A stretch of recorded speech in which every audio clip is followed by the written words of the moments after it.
box. First up is golfer 1.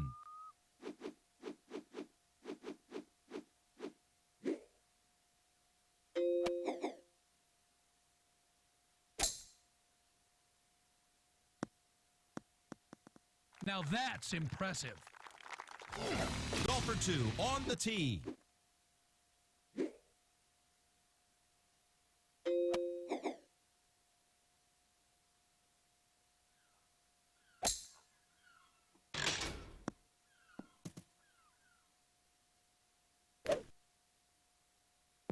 Nope, not enough. Golfer 1.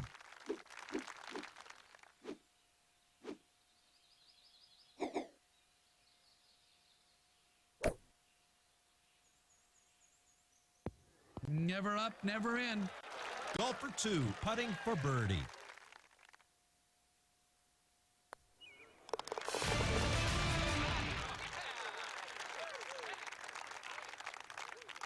Golfer 1 putting for birdie.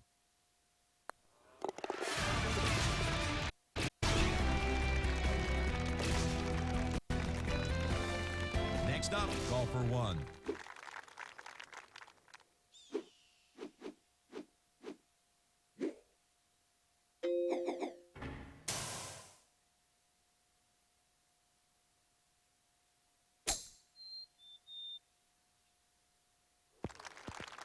Golfer 2 is ready to tee off.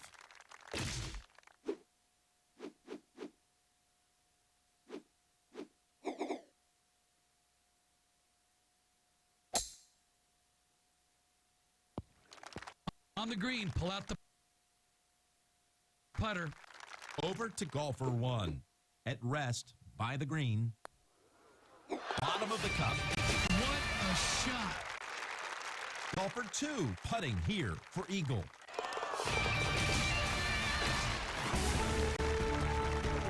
With honors to golfer 1.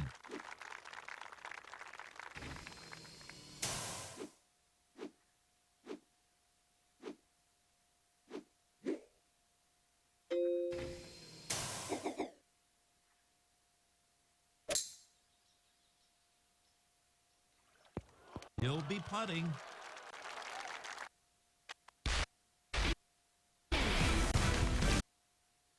Next up, golfer 2.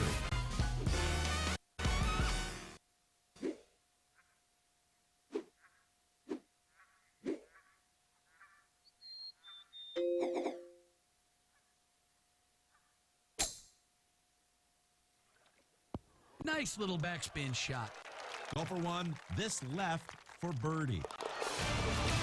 Golfer 2, a nice birdie opportunity.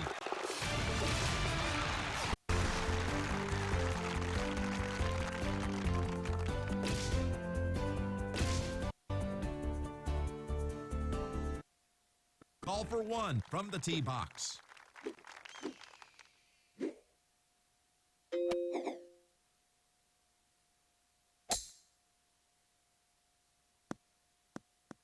Golf's a lot easier when you can drive it like that.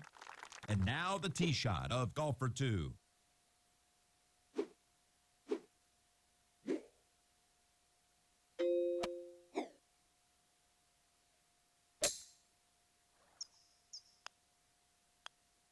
Back to the talented golfer 1. Fairway all the way, Jim.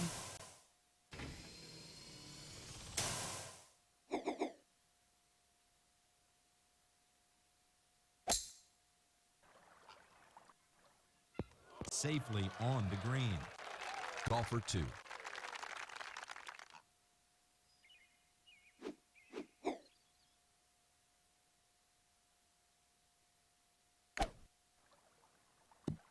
Wow! Golfer 1 putting here for eagle.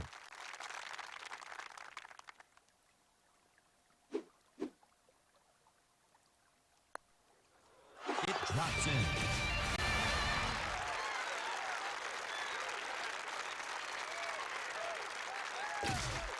Golfer 2 with an eagle putt.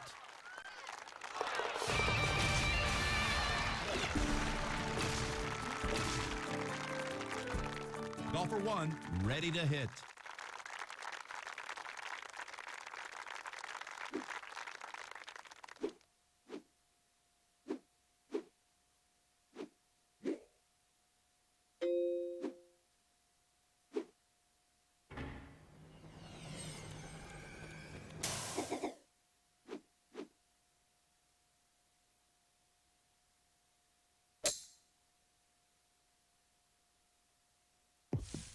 Oh, wow. Golfer 2 up at the tee.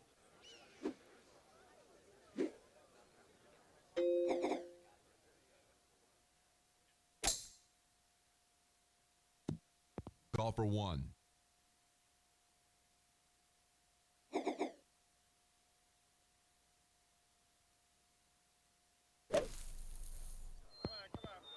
On the green, right near the pin. Golfer 2 to hit.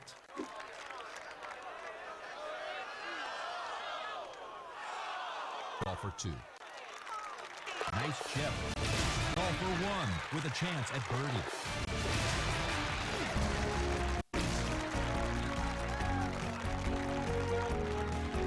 Golfer 1 on tee.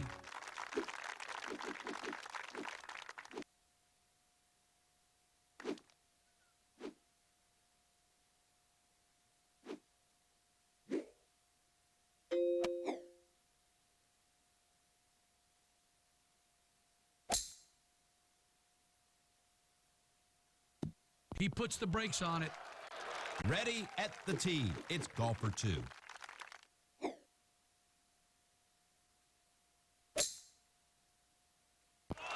There's a little razzle-dazzle on this one. Now up, it's golfer 1 from just outside the green. That's why the short game is so important. Yes. Golfer 2 with the putter, trying for eagle.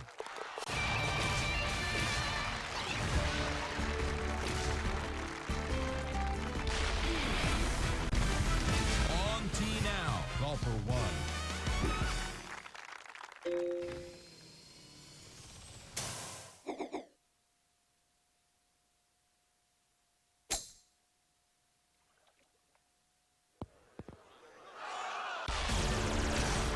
Golfer 2 from the tee box.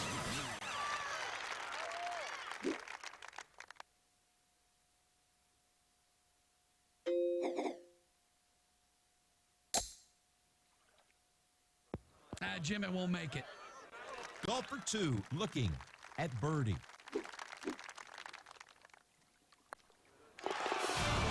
Golfer 1 trying for birdie.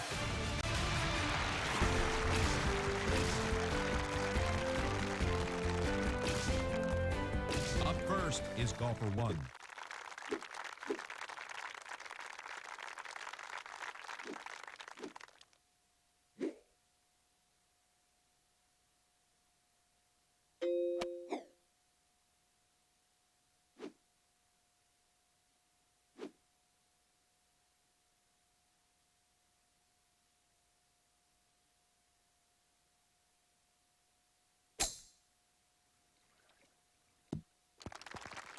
Golfer 2 now on tee.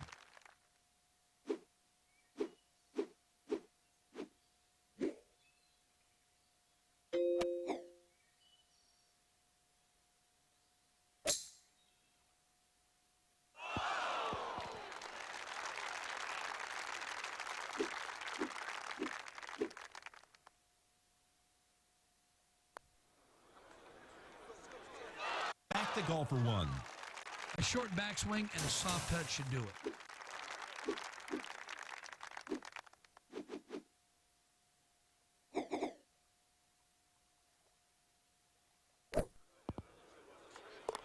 In the top, double eagle.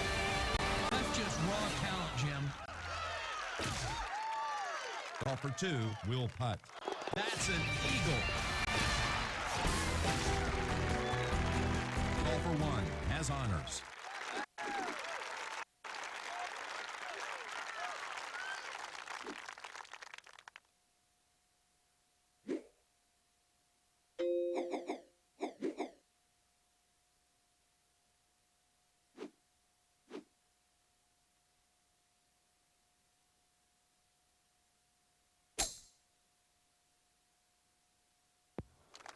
This is beyond belief. Next up, it's golfer 2.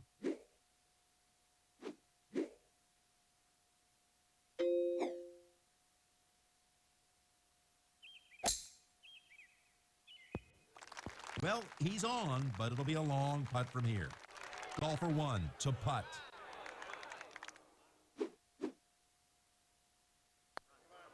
He's got the eagle. Golfer 2 with the short stick. There it is, an eagle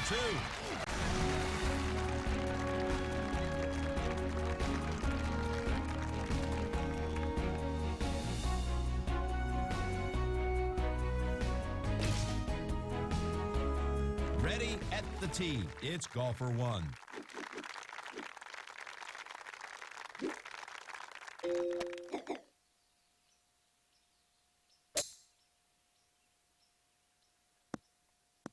Got all of that one.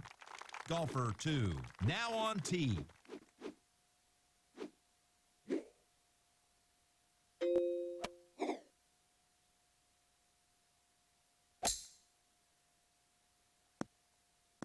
That's some distance, Peter. Golfer 1.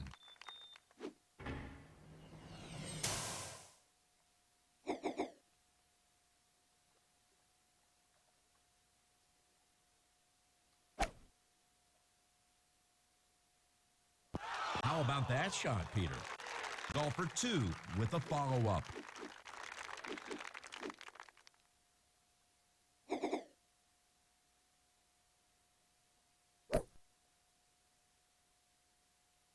Sticky breaks, Peter. Golfer 1 readies the putter. That's scoring. An eagle 3. Golfer 2 with an eagle putt.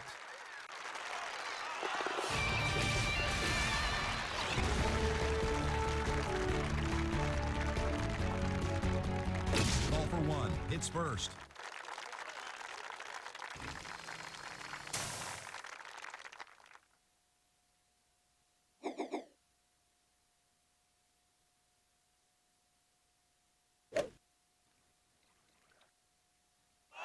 On the green, that'll work.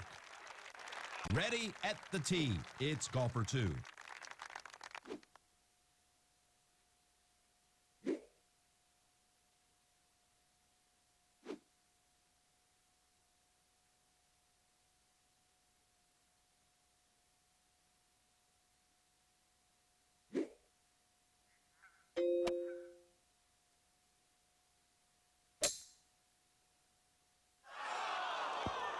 Boy, that's nice. Right on the green. Golfer 1 for birdie with this putt. Golfer 2 for birdie.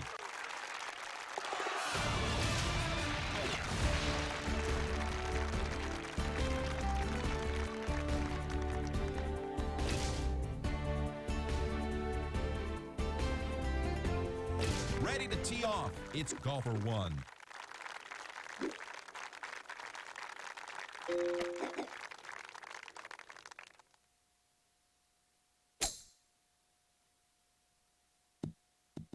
Ready to tee it up, it's golfer 2.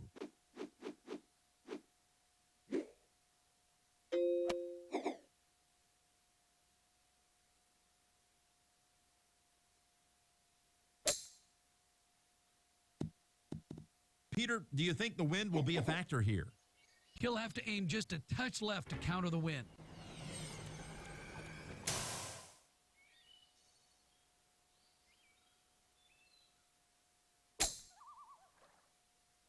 Watch it roll back.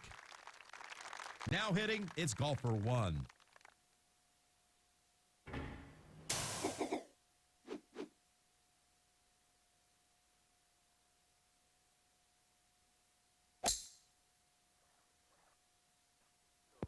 Yes, sir.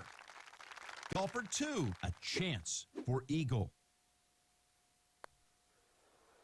Nice read of the green there. Golfer 1 with an eagle putt.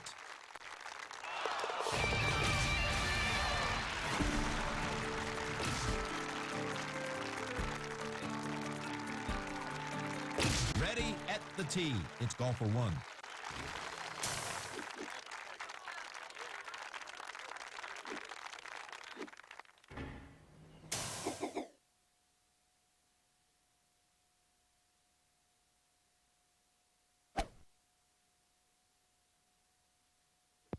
Okay, he's got a chance from there. On tee now, it's golfer 2.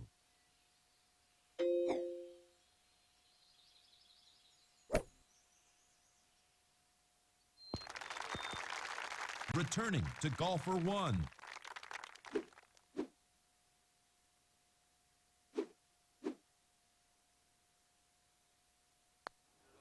What a masterful touch.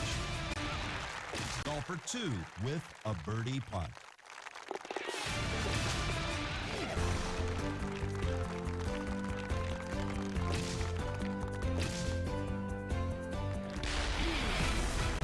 Ready to tee it up, golfer 1.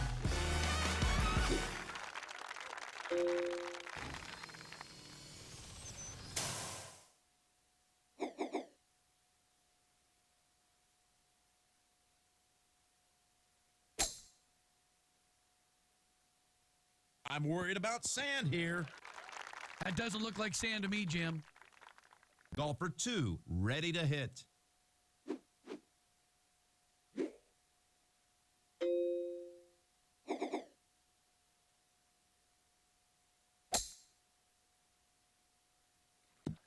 Talk about aim. That was right on it. Golfer 1. This shot will take some touch.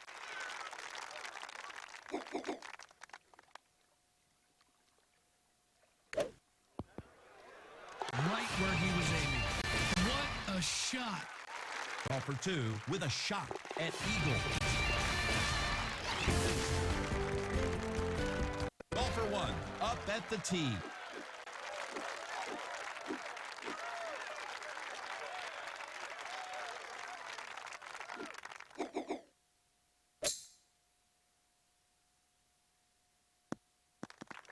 Ready to tee off. It's golfer 2.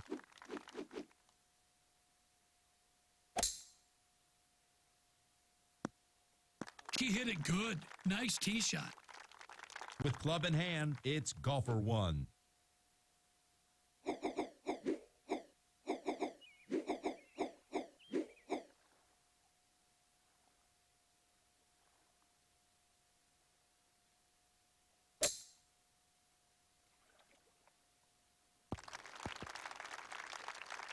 Golfer 2.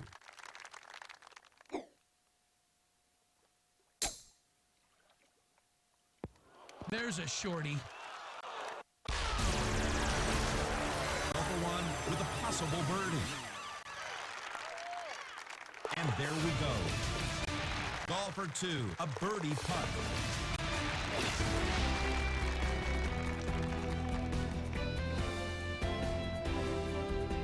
And now the tee shot of golfer 1.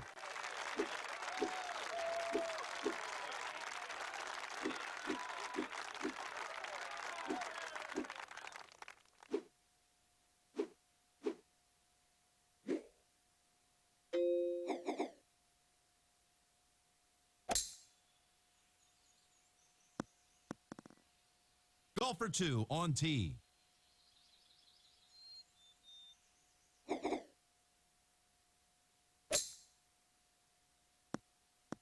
This is one large drive. Returning to golfer 1.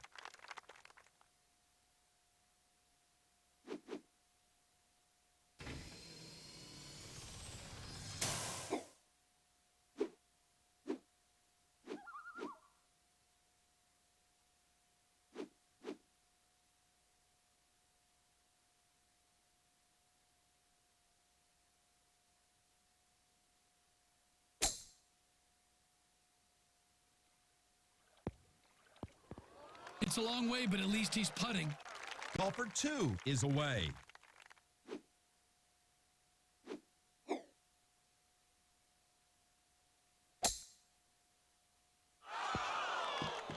Golfer 1, a chance for eagle.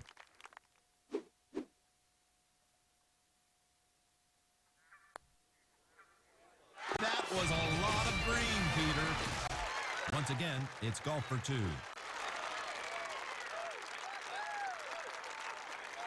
What a shot. Very good indeed. Golfer 1 at the tee.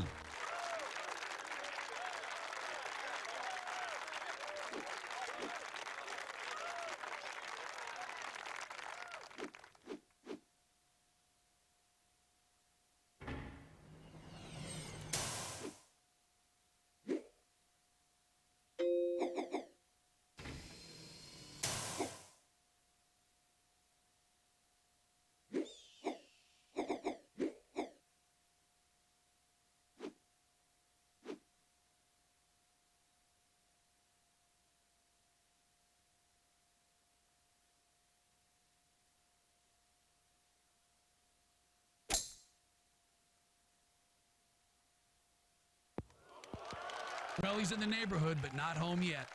Golfer 2 on the tee.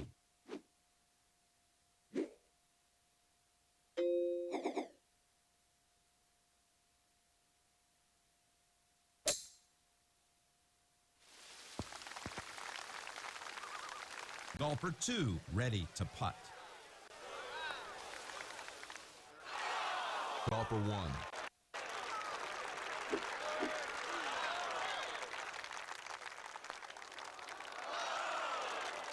Golfer 2 with a putter for par.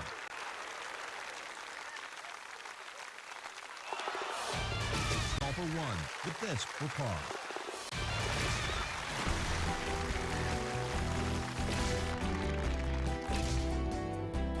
On the tee for the final lap, it's golfer 1.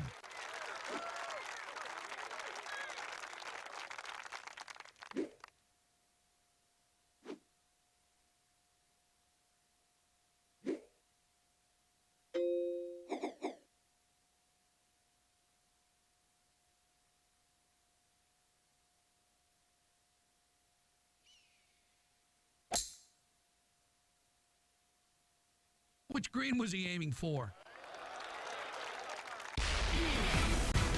Golfer 2 with the closing tee shot.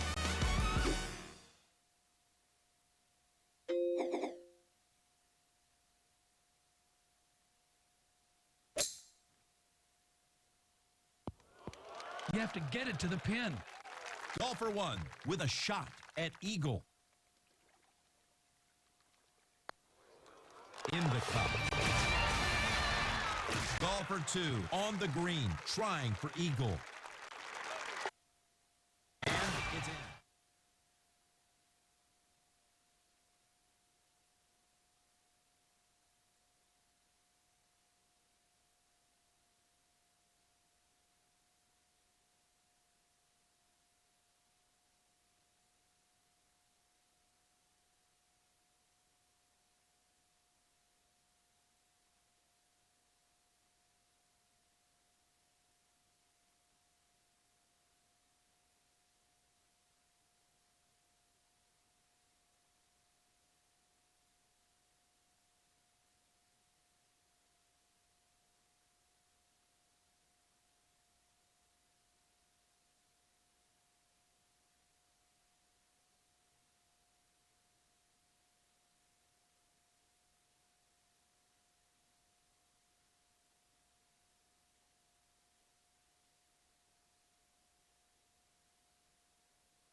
Jim and Peter will call the action from Oakwood Hills Country Club.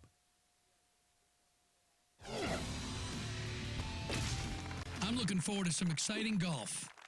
Ready to tee it up. Golfer 1. Whoa! Golfer 2, ready to hit.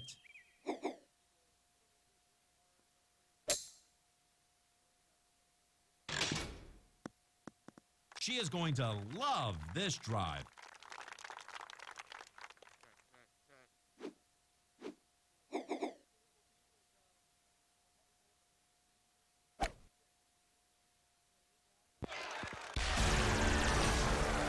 Golfer 1 to hit.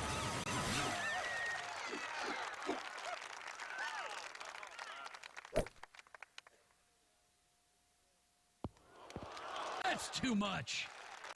Golfer 1 with the putter. Ah, yes, a birdie 3. Golfer 2 with a chance at birdie.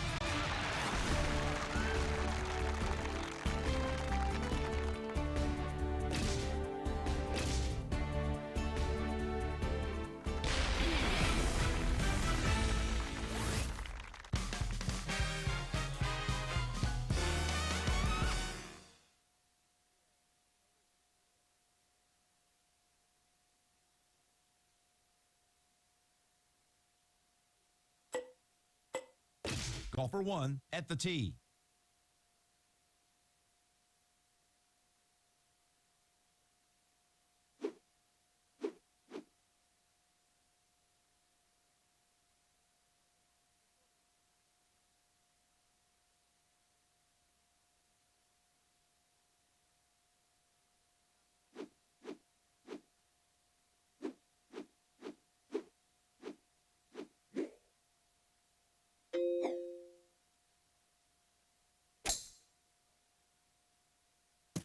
That grabbed nicely. Golfer 2 on tee.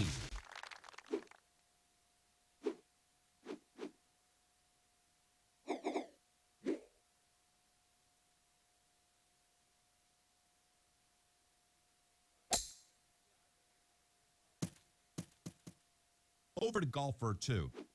She's almost dancing, Jim.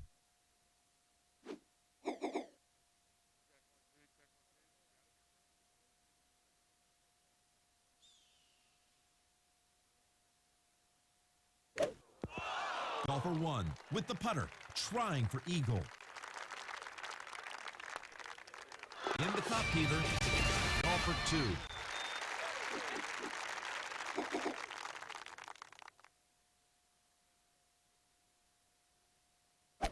That saved the putt.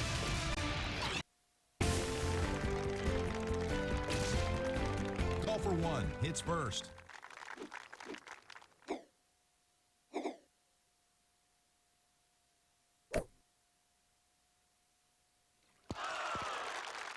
Golfer 2 at the tee.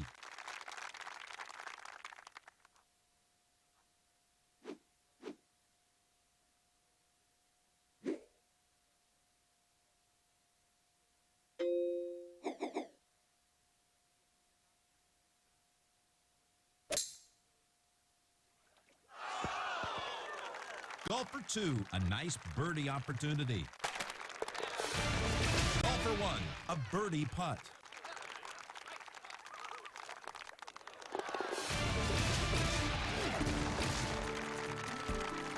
Up first is golfer 1.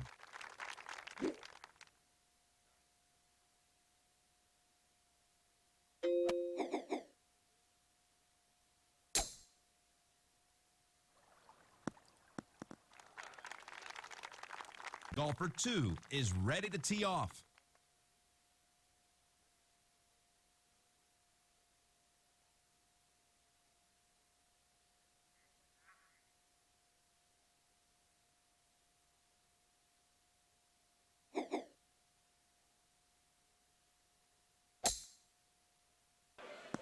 And we welcome you That's to Spotlight huge. Karaoke Bar here in Peter, Austin, what's the wind Texas, doing? site She to may one of the be hottest in Golden just a Tee bit to the tournaments right that has to ever account for the breeze. existed. This bar is probably double the population of what it would be on a normal night, but this is not a normal night. Here we are for the handicap tournament, live here in Cedar Park, Texas. We're going to take you to the match at the second hole of Oakwood Hills. This is Jeff Mcclellan. Jeff Mcclellan, former Team USA member, two-time member of Team USA back in the mid-2000s Golden P4 days against Angela Forbes, a local Texan, playing in the handicap tournament. Golfer 2 Oakwood Hills, one of the fun courses this year. Lots of scoring, lots of shot making. This will be a challenge for Jeff because he'll have to create separation. And a beautiful chip from the golf midget, as she's calling herself. Putting here for eagle. Jeff Mcclellan out of Michigan. As you can tell, as you can see, +1. So by the math, you're probably, Jeff has probably given Angela around 6 to 7 strokes, maybe more. So he cannot hit shots like that. Mistakes are his enemy right now. He has to play mistake-free because she can actually afford to mess up. But if she scores and she keeps it scoring, she has the biggest upside to win this match.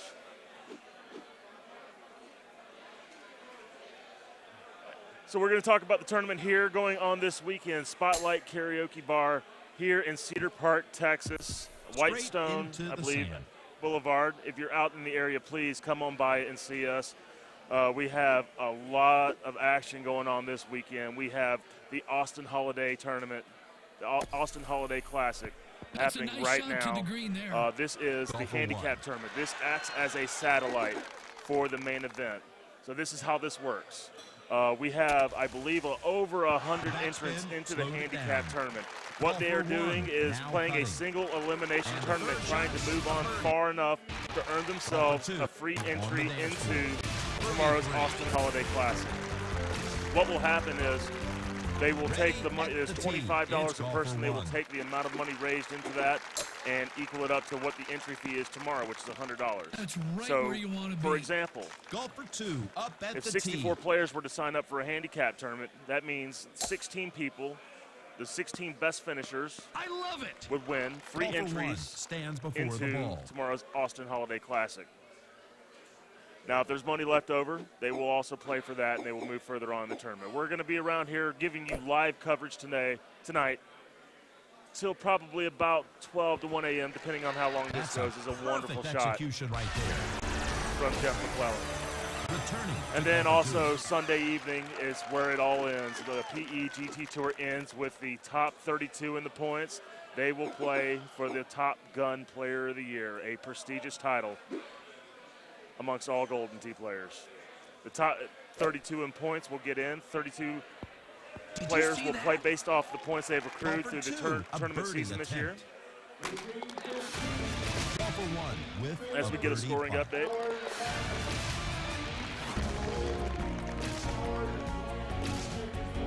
As you can tell, look at the score with handicap. That is what you need to pay attention to when it comes to this these matches. The score with handicap is how they decide the match. And your handicap is based on your previous play. So I'll tell you about Jeff Mcclellan a little bit. Jeff Mcclellan, a two-time former Team USA member, perhaps probably has the highest volume of games, or one of the highest volume of games played in Golden Tee. He is a, I guess what you would refer to as a banger. He is a Golden Tee person that uses Golden Tee to, as his income. And he is one of the best. Looking for a big tournament finish this year. Back to golfer 1. Has not made a cut yet this year, so it's not his best year. Way, Jim. Angela Forbes, a little bit of an unknown. She's one of the locals here. There's a just here along for the ride, and she's actually a pretty good Golden Tee player. 2 with a possible birdie. You'll notice people, they do clean up each other's putts as more of a polite gesture and also as a time-saving measure. So as we go into the only really legitimate double eagle hole there is in the game this year at Oakwood number 8. Something that's got, and he had to carry that all the way, and he just went a little long. Par 5, very reachable today, very attackable with the right shot. Now, with her stature and her size, it'd be probably hard We're going to see how much power she can get into it. And she got 129 mile per hour in the track ball speed. That rough is going to take some distance away. That's not terrible at all. 143 to 147 is kind of the max that you're looking for when it comes to hitting a 180 Golden Tee shot, basically a straight back, straight forward, or at that kind of angle kind of shot. Who could have imagined a double eagle? That's how you do that. As we continue the coverage here, we're going to give a couple shout-outs here. First off to the people here at Spotlight Karaoke Bar for hosting this amazing event. They have offered up $11,000 towards tomorrow's Austin Holiday Classic. And that is one of the big draws to bring people here, but also these guys are here. They're spending money at the bar, and they're helping that investment for them make it worth their while. And we have a lot of people here. There's a projected around 160 to 170 players. Perhaps the biggest tournament of power events Golden Tee Tour has ever seen. And it will be a madhouse in here tomorrow. Exciting to see a lot of great Golden Tee action tomorrow as we qualify. Brad Stewart, Josh Hughes. Brad Stewart, Josh Hughes. So as we go to the 9th hole, very tough hole it can be. Danger in the back with the sand. You don't want to be short because that gets you wet. And thank God she has a lob wedge because that's important right here. She would not. It would be difficult, a much more difficult shot to have if she didn't have a lob wedge. So she'll be having an opportunity to attack this hole. And a great shot, just a little offline. For birdie with this putt. Golfer 1 with the blade in the hole for eagle. Also a big shout out to Golden Tee TV, obviously offering up all their equipment and their expertise in helping us bring this live streaming to you in the best way we could possibly do it.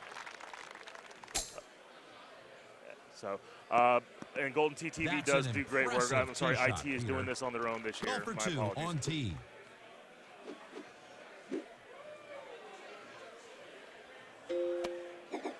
It's one of those things where I need to start making notes of things. So we're here at the 10th hole, par 5, very straight up.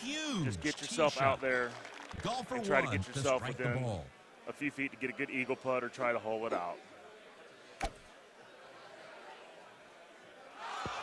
Here we go. That's in for an albatross. Unthinkable. This guy is just a natural. Wonderful double eagle shot from Jeff Mcclellan. Golfer 2. There's just a trace of wind here, Jim. It's blowing in. Try to keep it close. Once again, this is all about creating separation.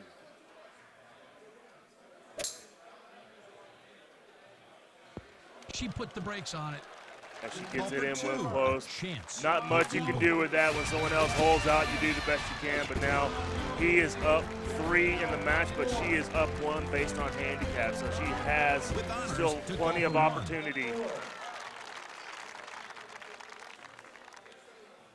And you'll see this, they'll pause. This is kind of a social night. I mean, as a handicap tournament, this doesn't have a lot of real serious value to it as far as, you know, how serious these guys are taking this.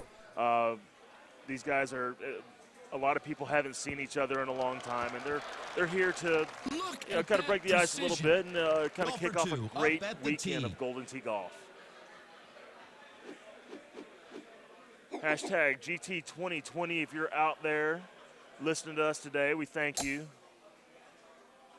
She's really trying to go that extra mile. As Angela hits a very simple par 3 here. The goal, try to get as close as you can. Birdie putt. As you can tell, she has a raw putter. For anybody that wants to debunk the myth about the custom putters that actually mean something to your putting, it doesn't. It's just for decoration, guys. It is just to have it out there to have your own flavor to it. Ready to hit. So now we go to the 12th hole. This hole can be difficult with the hurting wind, but this is a helping wind. So these guys should be able to get it out there and have a great shot. Now, she does not have the power that Jeff Mcclellan has, but she should be able to get out there. Golfer 2, ready to hit.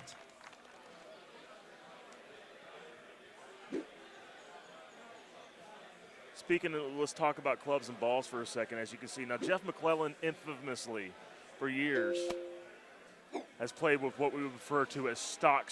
Now you ask, what is stock? Stock is basically the clubs that the game gives you and the balls that the game gives you. Is golfer 1. And for the evolution of clubs and balls and the way we build bags, everybody has switched to help improve their game. Jeff's decided he did not want to make that investment.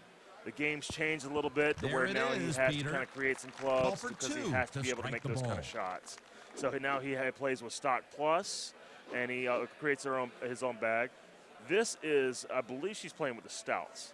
And for anybody at home that doesn't know about the Stouts is a great beginner ball, if you will, for on the green in pretty good shape, Peter. Cut some of the curve out of learning Golden Tee a little bit. It breaks everything down to just a little, making things a little easier. For example, if you had a 12-mile-an-hour wind, it would come back to it would make it a 6-mile-an-hour wind. That being said, the counter to that, they hooked a lot harder. Angel's doing what she has to do just to keep this close.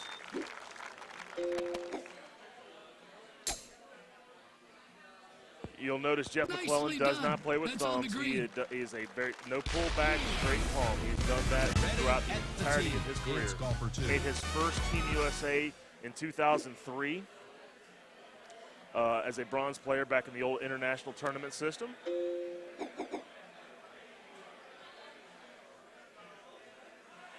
Now she's going to have to cook this a little bit if she wants to get there. And she is a little short. This bunker is deep. The great thing for her is she has strokes to give, so she can make mistakes, but she can't make too many more mistakes. Jamie Godfrey, Clay Hennessy. Jamie Godfrey at 16. Jamie Godfrey, 16. Very methodical. You can tell she's done this before. Golfer 1 gets it on there. To putt. Very easy putt to make for her. Very easy putt to make for Jeff Mcclellan. It's in. Nice birdie. Crafty veteran of Golden Golfer Tee 2 he is. to putt. She'll take her par and move on.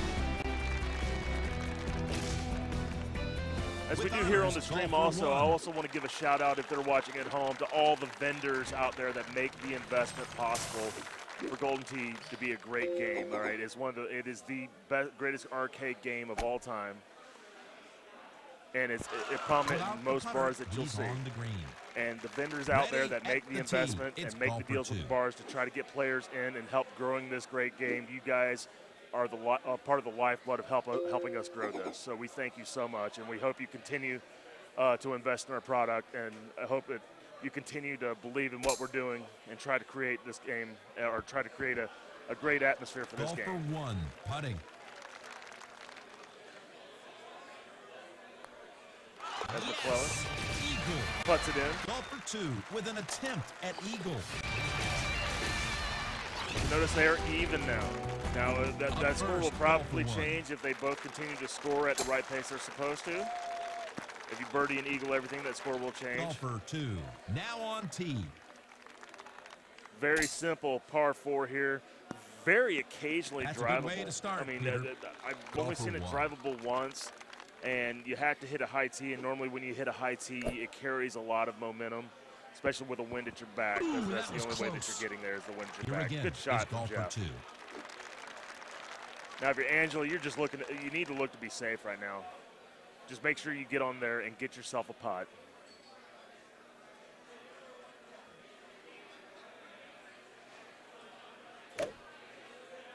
Ball's away.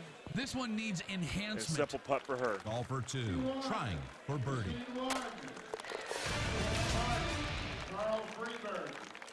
Golfer 1 on the green. So notice 24-20. Mcclellan's having a great round. I mean, he's not having a bad round. Unfortunately, she's just keeping pace right now as she takes a one-stroke lead in the handicap.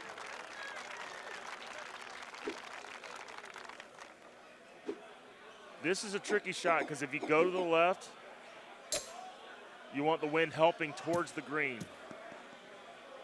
Golfer 2 so is we'll ready see to that tee once off. they'll both go to the left, and you'll see the wind will be pushing towards the green instead of away from the green, which takes towards the water. Both very good shots in fairway. They'll be able to control their spins from there.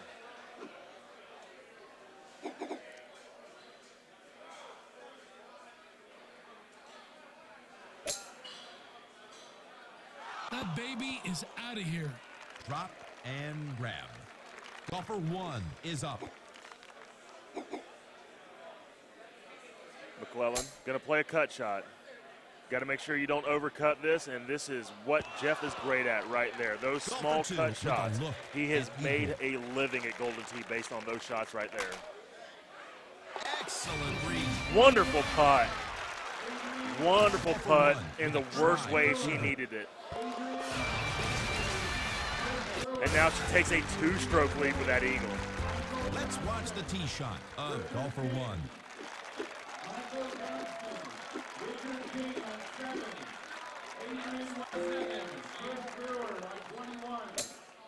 All right, he's got to cook this. He's got to get there. It's going to be a little no, he got it.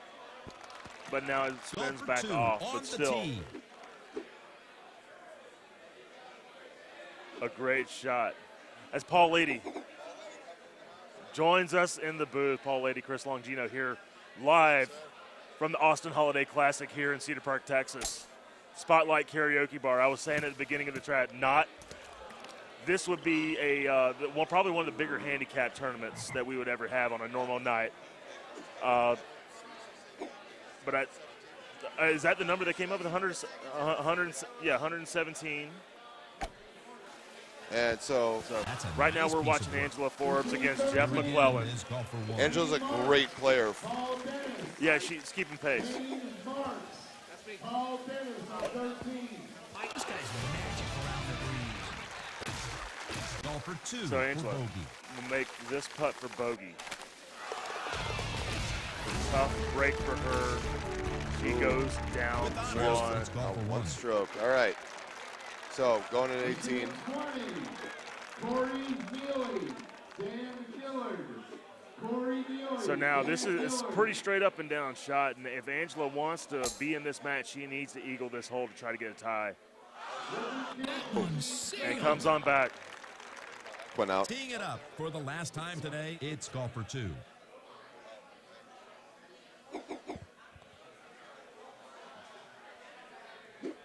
Now Angela.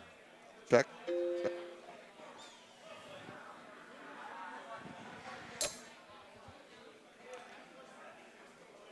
A little it's coming back. Oh no. With an What eagle. happened? It Okay. just froze. Just froze. We're good. We're good. All right. So we're We back used to call that getting caught in the matrix. And must make putt, and he gets it. Now she has to hope not have a lip out here. Be careful. What do we got here for a final score? I think they could be tied. They are tied. They will go to extra holes. How does handicap work in extra holes? Extra holes, here's how this works. They will fire up an 18-hole game, but they will play to the end of the 9th hole. Whatever the handicap score is at the end of the 9th hole will declare the winner. If they are still tied then, they will play the next 9. This normally benefits the lower handicap because typically in the Golden Tee world, the first 9 holes are some of your easier holes.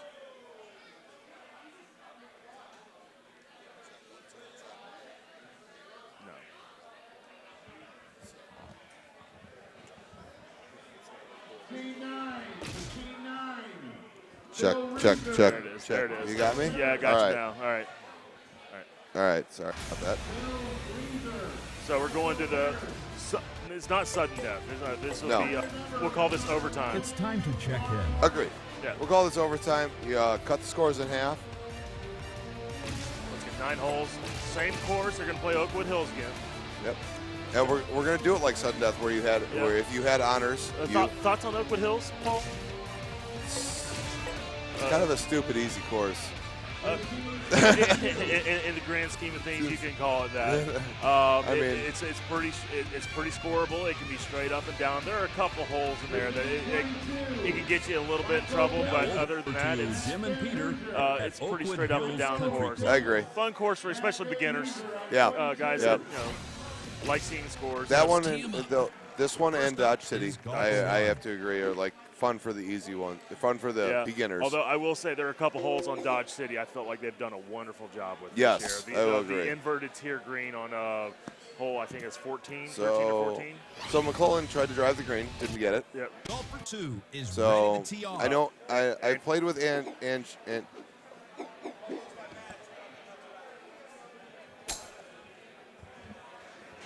sorry, we got interrupted there. Yeah. But All right, so And she now- plays stouts. I played with her and her husband Yeah. down in Indiana. She lives where my son lives. Oh, she lives in Indiana? Yeah.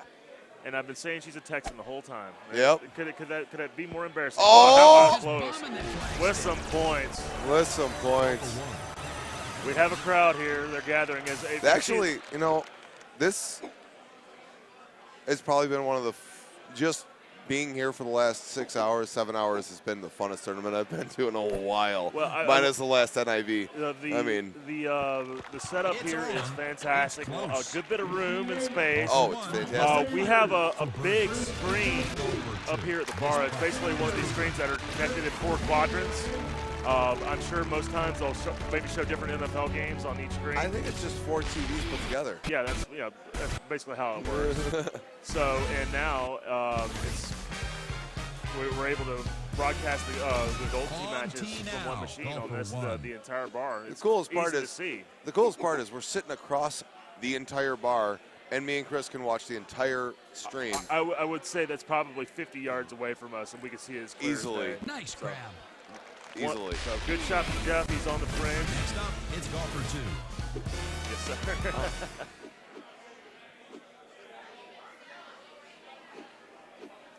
All right, so let's see what. So Angela, basically, like I said, she just needs to keep clean right now, the best she can. Yeah.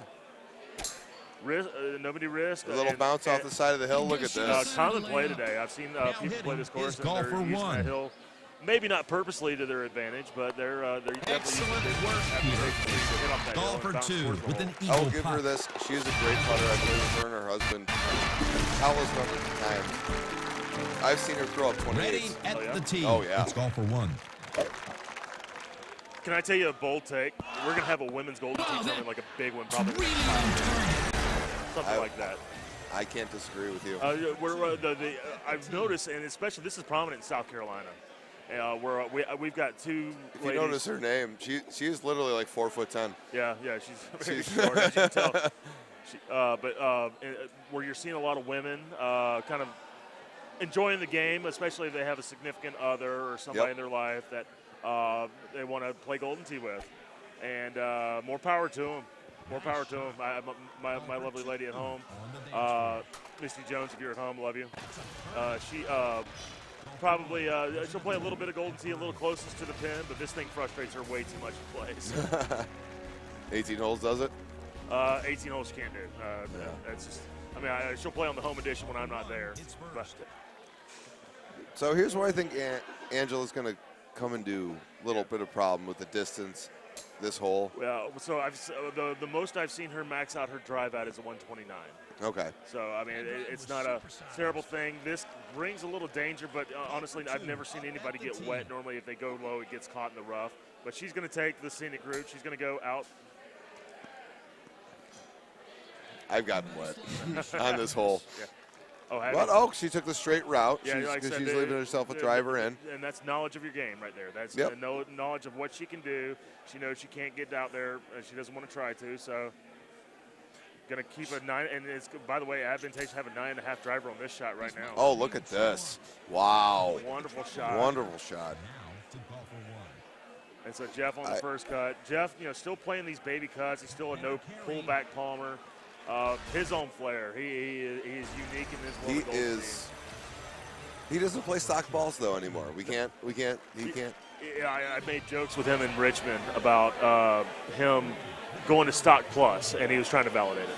I'm like, well, the whole purpose you used to tell me is basically it takes the investment of balls and clubs out of it. All right. Mm-hmm. Well, and I mean, I thought it might hurt your game if you don't do it, but you stay competitive for as long as you could while you had just the stock game. Well, now the game's evolved so much to where he can't do it anymore. Right. Yeah, he has to play with some kind of a little extra distance and maybe any other couple extra clubs that can help him. Yeah. So he does play with a Build-A-Bag now. Yes, but I think it's almost a stock Build-A-Bag with an 8.5. I haven't seen an 8-wood from him. He called an 8-wood a cheater club to me. Ooh. All right, so Angela's got a little bit of a putt here. Yeah, right twos at long distance, always a scary look. Oh. She almost looks surprised. She's a great Golden Tee player. I will give her that. I've played with her countless numbers of times, and I cannot stress enough how good of a Golden Tee player she is. She listens. She does what she's told. She asks for advice. I mean, that's all you can do to become a great Golden Tee player. That's one pointed piece of advice right there, Paul. Always be willing to learn. Be a student. Look at this shot. And look, I mean, not many guys will play that shot. I mean, he basically just skidded on up there. He didn't go straight at the hole. Just played a cut in there. Now, does she want to try to copy that, or does she want to go directly at the hole? Normally, I mean, conventional wisdom would say take a high tee at it and get yourself there. Angela's not used to the tournament style play where, you know, especially handicap, where you take your strokes when you can get them and you leave strokes where you can't. Okay. So, she's only going down like a stroke here. But with handicap, she's well in the lead.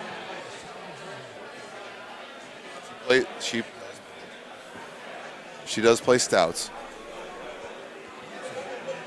So now, and the best thing for her right now is she can afford to lose a stroke or two here. Absolutely. I think we counted at the end. He had a 27 to her 22, I believe. It was 20. I thought it was 28. I believe so. Well, right now, she's -1. Yeah. Yeah, he was 28. He was 28. So it was 28 to 22. So that means basically spotting 6 strokes. So half of that is 3. So she can afford to give up 1. Oh, no. No. Knowing what he has to do, had to get it close, and he came close. Almost had the hole in one. Angela basically needs to keep it simple right now. Center the Paul Leedy on 18. I got to go, sir. So, Paul Leedy, thank you for joining us. Hey, appreciate it. All right. We'll have people rotating in and out here all through the night as we enjoy here at the Austin Holiday Classic. It's not Angela with a important putt. Nails it for birdie.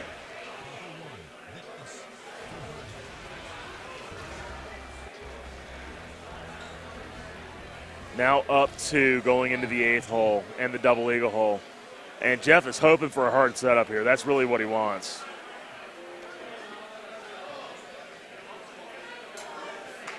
And pretty much straight at it. And he plays directionally at the hole better. One of the better ones in the world.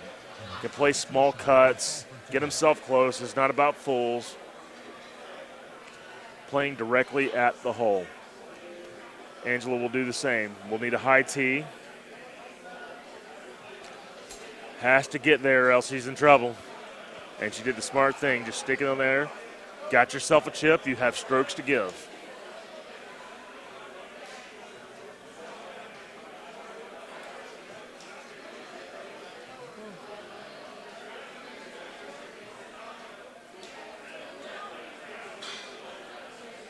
Looking for the chip.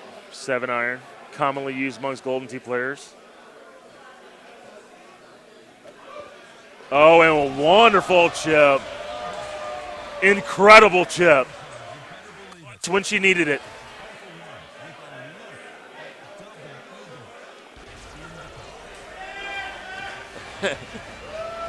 and one person goes wild for Mr. Mcclellan. Now in need of a hole out as we go to the par 4 ninth. Now, fortunate for Jeff, this is not an easy hole. She needs to get to the center of the green. Jeff needs to find a way, and he will play a big cut in. Try to get it to skip on up there. And he has made a living doing shots like that. Incredible. She just needs to get somewhere, center of the green, get herself a putt, and take this match home.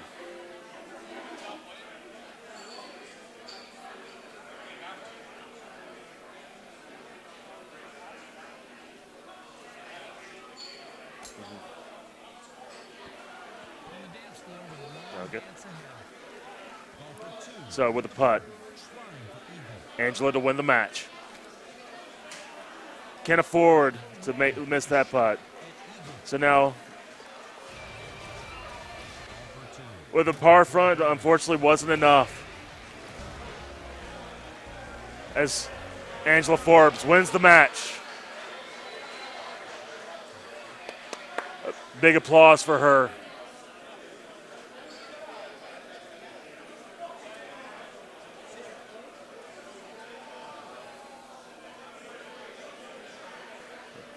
Machine 6, Trey Sprague. And we are back in the booth here, recapping the match between Angela Forbes and Jeff Mcclellan. Jeff Mcclellan, a seasoned veteran, came close to getting it done. Unfortunately, just was a shot short, and that's the nature of handicap tournaments. This is how this works. You know, you can play your best match possible, but when a person that a lesser skill comes along, it unfortunately can not work out the best for you. But still, Angela will move on to the next match. So now we're getting ready to go to a break here. So we'll be back in just a few minutes. You're watching the Austin Holiday Classic on the PEGT Tour.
Join Jim Nance at the first tee of Jamaica Bay Resort.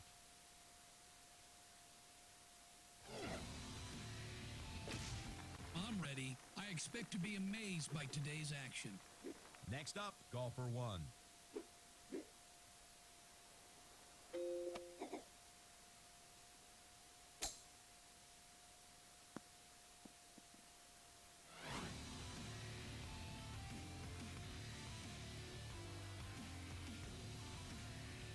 Golfer 2 up at the tee.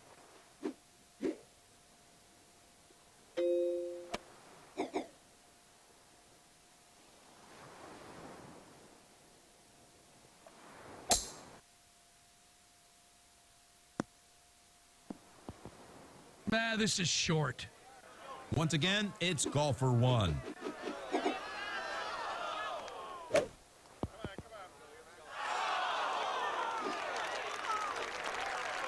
This guy's magic around the greens. Golfer 2 putting here for eagle.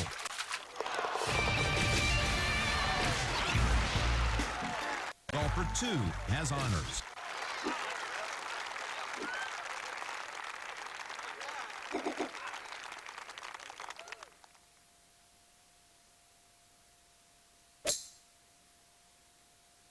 I think this one's wet. Nope, that managed to escape the danger.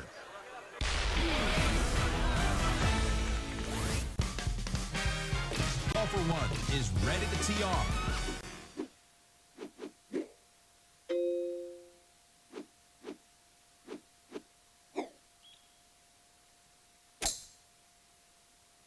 Let's hope it's enough. Golfer 2 with an eagle attempt. In the cup, Peter. Golfer 1 with a look at eagle.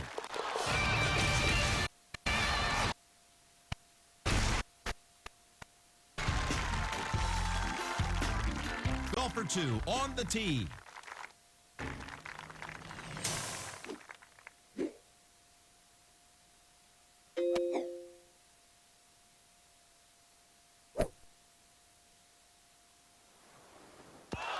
Just perfect.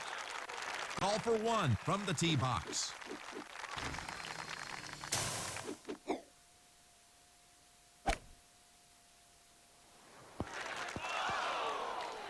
Golfer 1 has this for birdie. Golfer 2 putting for birdie.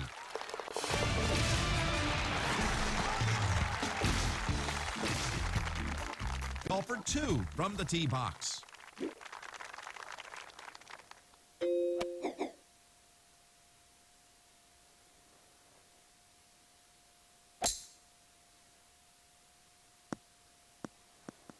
What a majestic drive. Wow. Golfer 1 up at the tee.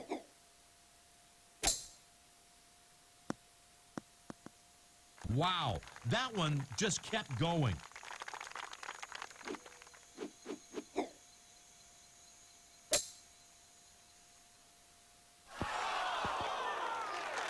Back to golfer 2.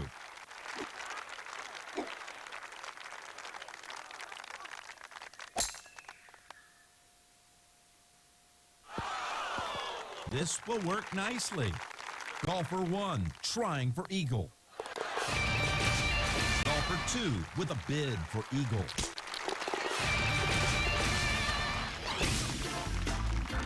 Golfer 2 first up.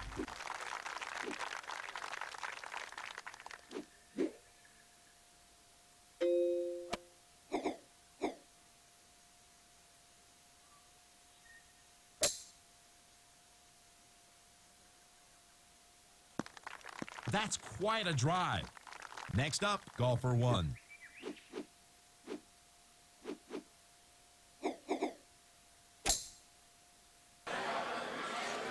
Hello, friends, and we welcome you back to the Spotlight Karaoke Bar here in Cedar Park, Texas. Andy Coleman, Chris Longino here to bring you action from the Handicap tournament here at the Austin Holiday Classic. We have a great match for you today, or right now, with Brad Baird and Mike Jager. So we're going to join the match here on the 5th hole. We are playing Jamaica Bay. Awesome. It's great to be here. This is actually the 3rd Golden Tee event I've ever been to. For those of you who don't know me, my name's Andy Kuhlman, Director of Esports for Incredible Technologies. And yeah, I'm really getting my feet wet with a lot of this awesome Golden Tee action. I was at NIV very recently, which was just a phenomenal event to be a part of. I was really, really happy to see that kind of camaraderie in the community for that kind of send-off at that event. It was awesome. Can you give us a little bit of your background? I'll tell you guys a little bit about this. About 12, 13 years ago, I was a professional Halo player for Halo 3 and Halo Reach. Fully sponsored player, top 20 in the world on the MLG circuit, all that fun stuff. And eventually they took my game off the circuit, and I realized that I had spent, it's not like Golden Tee where it just goes away. Golden Tee is going to be around forever. They make a new game every single year. Well, my game went away, and I had no future. So I went back to school at that point, and I started volunteering at esports events because I just really loved gaming, the gaming culture. Started in setups, moved from setups to staging, and then from staging to production and on-camera work. And I built the first purpose-built esports arena in the United States in Las Vegas about 5 years ago. Where's that located at? It's downtown Fremont Street. It's the arena.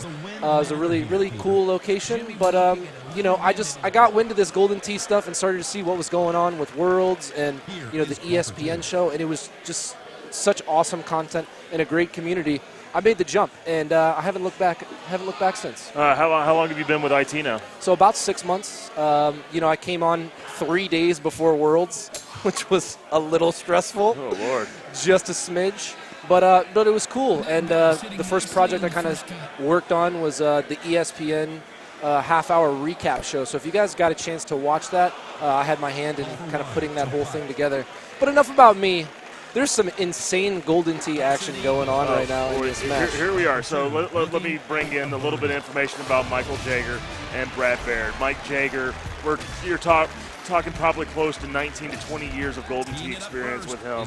A former Team USA member of, I believe, 2008's World Championship, the last one they had before they brought it back in 2016, against Brad Baird, who a guy that's been around a long time will probably win a popularity contest in this bar. A very lovable, jolly guy, and another guy that can drink with the best of them, like a lot of guys around here. I feel like that just goes around the wheel.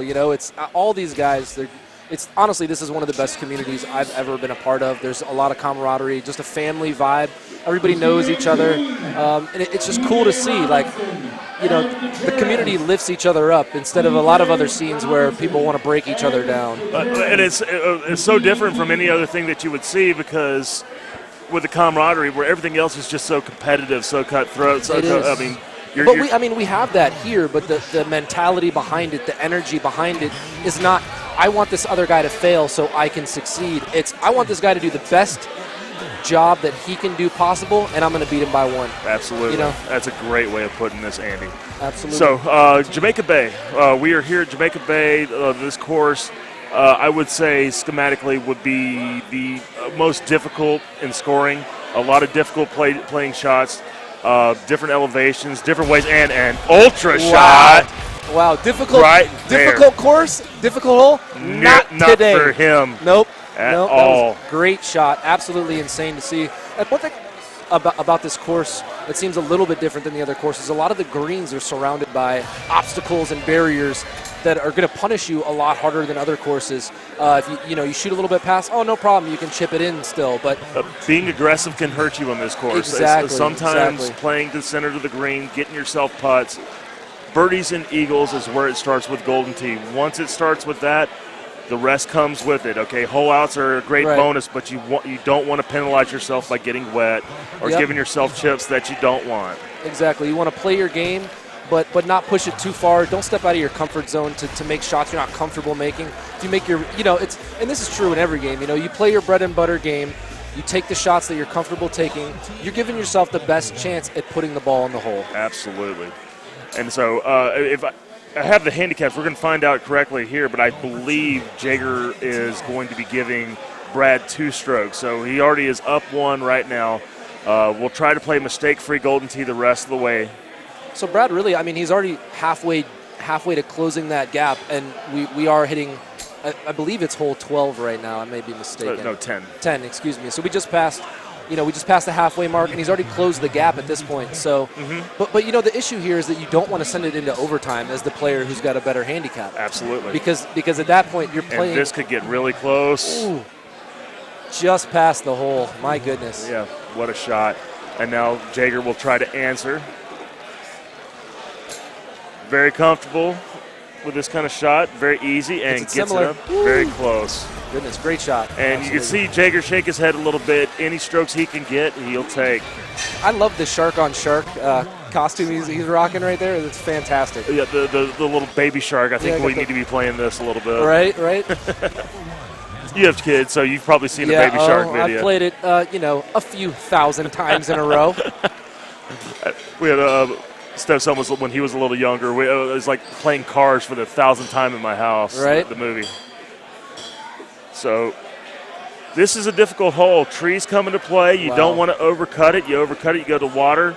Undercut it, you're in sand. A lot of penalty can be had here. The goal, try to get to the center of the green. I have no idea how I would hit that shot. And it would have turned out a lot uglier than that, I'll tell you that. And he'll have himself what would be a fairly easy chip.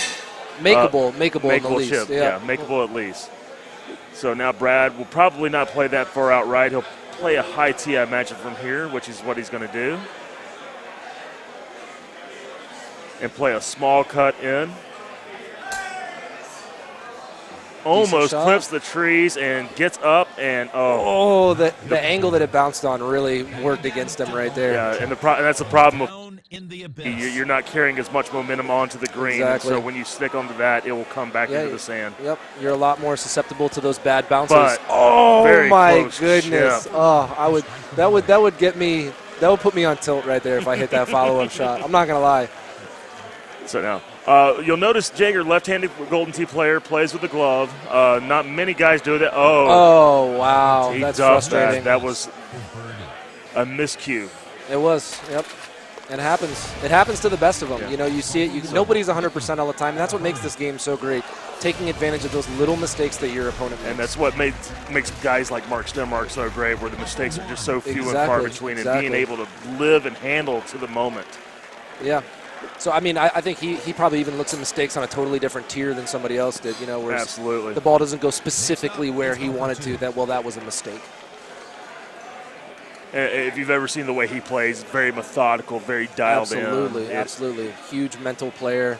He doesn't really let the external factors of the world bring into his game at all. He's just dialed in like all the time. And that's what's crazy about that guy is how consistently dialed in he seems to be. And somebody else that reminds me of that a little bit I want to talk about is actually Clint Grover.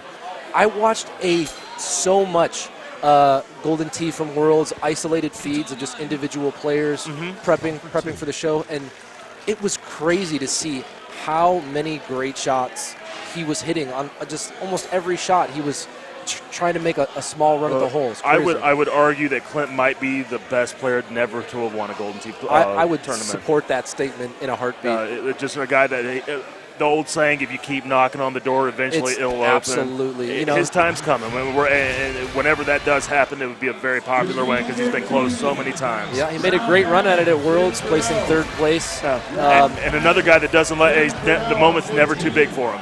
It's true because he beat Stenmark in the was it Stenmark in the quarterfinals to make it to winners finals versus Decker. It was that's correct.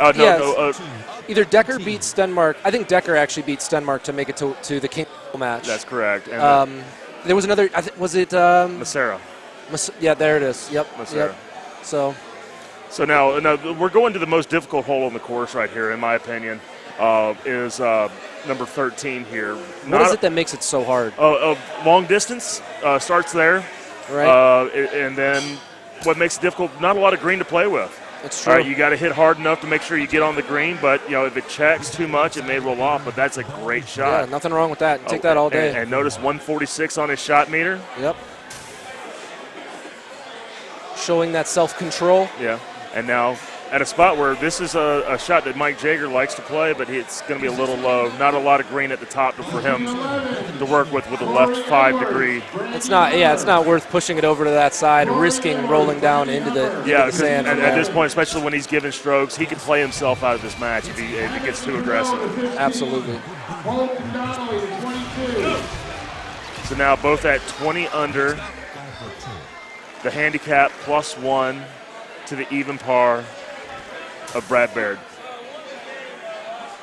So now this is a very, very, very good shot to try to hole out. Oh yeah, great look right here. You got that nice trying to slope bring it on back. Trying to dial it in. Oh, it's so close. A little more mustard, and that would have had a shot. Yeah. Great attempt though. It was right on the line. Yeah. Just not enough backspin on it, I think. So Jager will find his club. He doesn't take a lot of thought with this. He knows the shot he wants to play, hits it a little bit to the left. So, and that was it's a poor attempt for him. Yep, but I mean it stayed to the first cut, so it's going to be pretty easy to just put it in. Yeah. At this point now, Jager knows that Brad, if he doesn't mess up, then Mike needs hole outs. Yep. And so he needs to start finding shots to where he can get himself close to it. But this is also another difficult hole right here. Absolutely. All right, water protecting the hole from the left, bunker, low side into the back. You got to be a maniac if you're hitting into those trees, right? Yeah, you're going to try to hit over. And this is the knowledge right here, even though what a shot. Wow, nice land too. Yeah, I almost thought he didn't I thought it was going to go, I thought it was going to go down and potentially roll off, but it was good control. And that's course knowledge right there, because he played that with a medium tee, and a lot of common players will probably play that with a high tee just to try to be safe with it. But knowing that his medium tee 6-wood can get right over, it'll be just fine. So now Jager now plays with he has a 7-wood in his bag, which is helpful because that means he could play a high tee, big cut, and probably get the ball really close. It'd be hard for him to hit it over the green, but he's got to cut it more. This thing with a high tee, so much wind going the opposite direction. You hate to see it happen, but it does happen. So now rolls it down, and now Brad in an excellent position to win this match. Absolutely. But it's definitely not over yet. There's still got a few holes of Golden Tee left to be played. Absolutely. And I'm sure you know better than anybody that a lot can happen on one hole. Absolutely. Now, fortunately, like I said, this being the handicap tournament, the intensity level of the players here are not probably at its peak. We're not playing for high volume of money. We're not playing for a lot of prestige here. This is what I call the icebreaker of a Golden Tee tournament weekend. But you can tell just by the energy in the room that it matters absolutely. Oh, yeah. You saw it when Forbes hit that shot, or the golf midget, I believe is Forbes. Yeah, it was a fantastic shot, and the crowd popped really loud for that. Everybody knows that these matches might be fun, but it still matters. You know what I mean? There's definitely a lot of feeling and emotion goes into. Everybody plays a lot of Golden Tee for these, for specifically. Absolutely. Absolutely. And another thing, really, for a guy like Mike Jager or Jeff Mcclellan, who has expectations to make the cut, where Angela may not have that expectation. Right. Events like this is what they get to play for, and it's their opportunity to maybe make a little bit of money, get a free entry into tomorrow's Austin Holiday Classic. I feel like that can be an advantage a lot of the times for certain players. If most of the room's expecting you to lose, then you've got nothing to lose already. You're going into the match, and Yeah, the mindset is just play your game. Exactly. Play the best game you can, and if you get an opportunity, seize it. Ooh. Oh, my goodness. That was a good bounce. Very close, and he'll have himself a dangerous putt. Seeming to know it's over here. Quick little hug there. Well, it was. I think it was because it was so close to getting in the water. Oh, right. Is that what it was? It was like a sigh of relief. I got you. So now Mike, looking to see what kind of shots he wants to play into here. Plays a full, what we call a full, basically. Interesting. And just a beautiful shot. It's got to stop. It goes off the back of the green. That's too bad. Getting wet right there. And that's not what you want to do. And that in handicap will probably put him down 5. Yep. So going in the last hole. Metaphorical nail in the coffin, as they say. Yes, sir. Icing on the cake. Indeed. And well, now, that depends on what side of the table you're on. Nail in the coffin for my side, icing on the cake if you're you. Yes, sir. So now Jaeger makes his putt. Both take par. So, I mean, the drop was favorable for Mike. So now Brad is up 4. And the handicap going into the last. Essentially would need a stroke limit right here to make this happen. Now, this hole has been very difficult for a lot of players. You're over basically the sand on the left side. Right. There's rocks to the left also guarding the green. I've seen a lot of good videos in the Golden Tee fan group talking about this hole, videos of this hole. Yeah, and this was a great shot. It was. It hit the cut at the right speed, so it didn't just launch it, off the green. It was a nice little approach. Yeah. Super makeable putt to follow up. Mm-hmm. And so Michael, just play the best shot he can. This is something that when you know it's over, but has a chip here. Mike will probably tell you himself this was not his best effort, but his fish to fry is tomorrow. Absolutely. So qualifying starts tomorrow, 11 a.m. Andy, what time will we start streaming tomorrow? We're going to start streaming as soon as gameplay starts. Okay, so as soon as matches happen, you guys are not going to miss a single thing tomorrow. I'm going to make sure of that. And that is the game right there. And if you want to speak to camaraderie, that hug right there, you get one from Brad every time you play with him. Yep. Yeah, look at that camaraderie. Wow, they took it one step further. Oh, man. Hashtag GT 2020. That's great. Brad's got moves. Awesome. So, yep, it is a single elimination tournament, so that's going to be the end of his run there. Yeah, he'll sit back and have a few beers as we bring it back into the booth here. Chris Longino, Andy Coleman. Yeah, at least it ended with a dance, right? Absolutely, a little bit of a dance. It could be worse. It could be worse. Absolutely. So we're going to get on to the next match here. We are in just a moment. I'm going to be stepping out of the booth. I believe Mr. Matt Van Hooser is going to come in my place. Don't quote me on that. The World Championship MC himself. Indeed. So thank you guys so much for watching and for joining us. We are going to wait for this next match to start, so it'll be just probably 2-3 minutes, and we will be right back. Don't go anywhere.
one.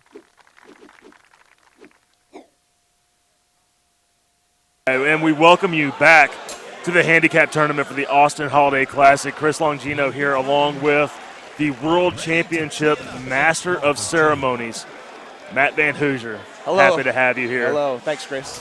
So we're walking right into this match playing at Grand Teton. We have Barack Tamel versus Matt Cavanaugh. Didn't get to see handicaps yet. We'll see them when they come up. I have to believe this match is relatively even, Matt. Yeah, we talked about this. I think at most this has got to be a stroke. These guys are really closely matched. It's going to be a really good matchup. Absolutely. So a little background on the guys here. We have Matt Cavanaugh, a dentist from Indianapolis, Indiana. Been playing for quite a while. I wouldn't say a long time, but quite a while. And then Barack Tamel, who's basically has a little over a year under his belt. He's really kind of lived.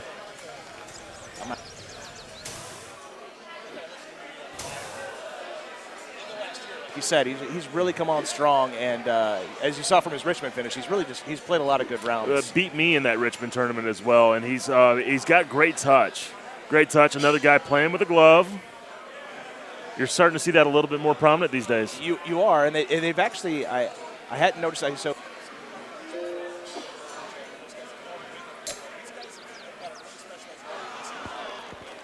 Very nice. It's a lot different from Tim Glenn with 3 rolls of duct tape around the. Yes, absolutely. We've seen a lot of creative gloves over the years.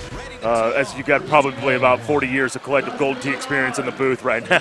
We've been doing this a long time, bro. It's a little sad to think about that way. It's yeah. With full disclosure, with my birthday coming up here pretty quick. Oh Lord. With a 0 at the end of it. Yeah. There's a Murtaugh check in that statement right there. Oh my goodness, Murtaugh check. I'm too old for this bleed. I'm getting too old for this stuff. So here we are going into the 4th hole. This course feels straight up and down. There's some elevation that can kind of get to you. A couple holes that can make or break the match. But outside of all that, make your eagles, make your birdies, and you're going to be competitive. I tell you what, I really do like this course, though. I really like the way that it flows. Just the general layout of it. It's just an enjoyable course play. A lot of courses you can go through, you can score, you can do this and that. But this was just, to me, is fun to play. Absolutely, and it also brings a bit of strategy into play, especially with that 1st hole, where you see a lot of guys play the streaks in order to make sure they can assure that they get onto that green and get a putt.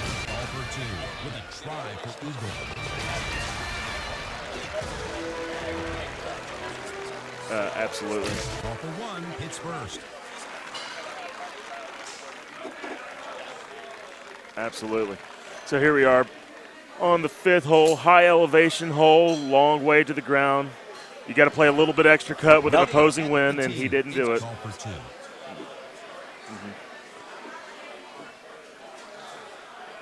And so now the Turkish Tornado looking to get close. It's kind of between her. Look, you're brave enough to hit the 3 iron, or the 3 hybrid, which is not a club from this tee box you want to try. I'm not sure if that's a club on this course I'd really need, but I've hit it a few times in this hole. With the right tee box, it's not bad, but it's certainly not the first one you're going to dial up. Absolutely. So with an important chip early in the match, Matt needs to make. And low side. It slipped through. Yeah, it just did slip under. I don't think he believes that one.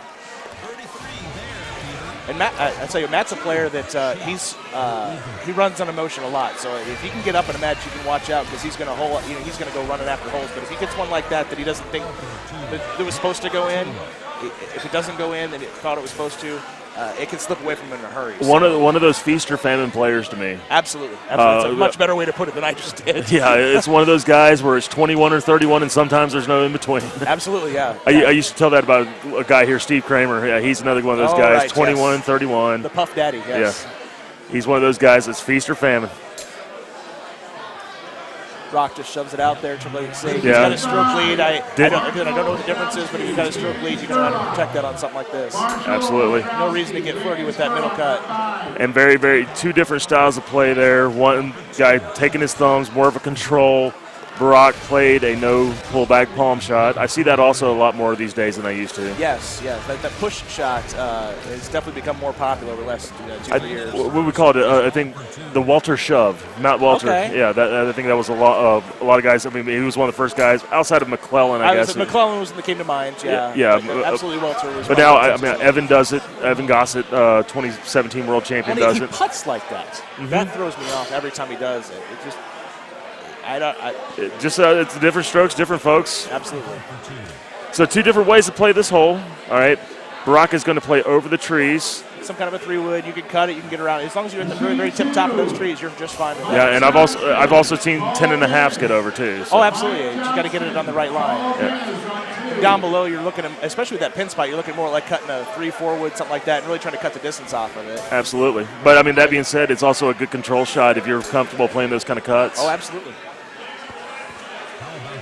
Very close. Very again, good like shot. I said before, this course flows well. It's all about what you're comfortable with. Here we go. You see 3-4 wood. He's way over distance, but he's going to cut that way down. It's going to skip hop on him, and I expect that to turn over real good.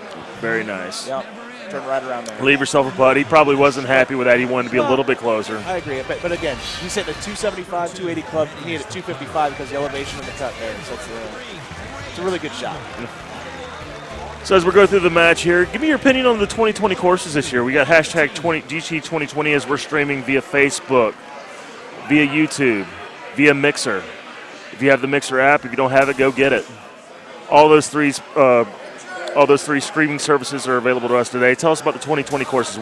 Give us your thoughts on it. 2020 courses. So very scoreable, obviously. That's the major takeaway from these courses. Very scoreable courses. Common theme this year. Common theme the past couple years, right? They've been trending that direction, and I think that's a good thing. I think it's getting a lot more players involved. Absolutely. With elevating their games towards those types of scores. Yeah.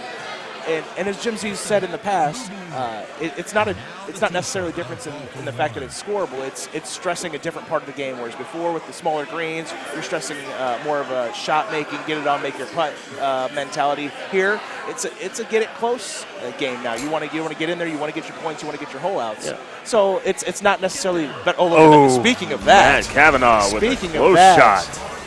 Nice rock. Beautiful. With my idea with the courses this year, and it makes it a lot more attractive to the game, and a lot more attractive to players' scoreability.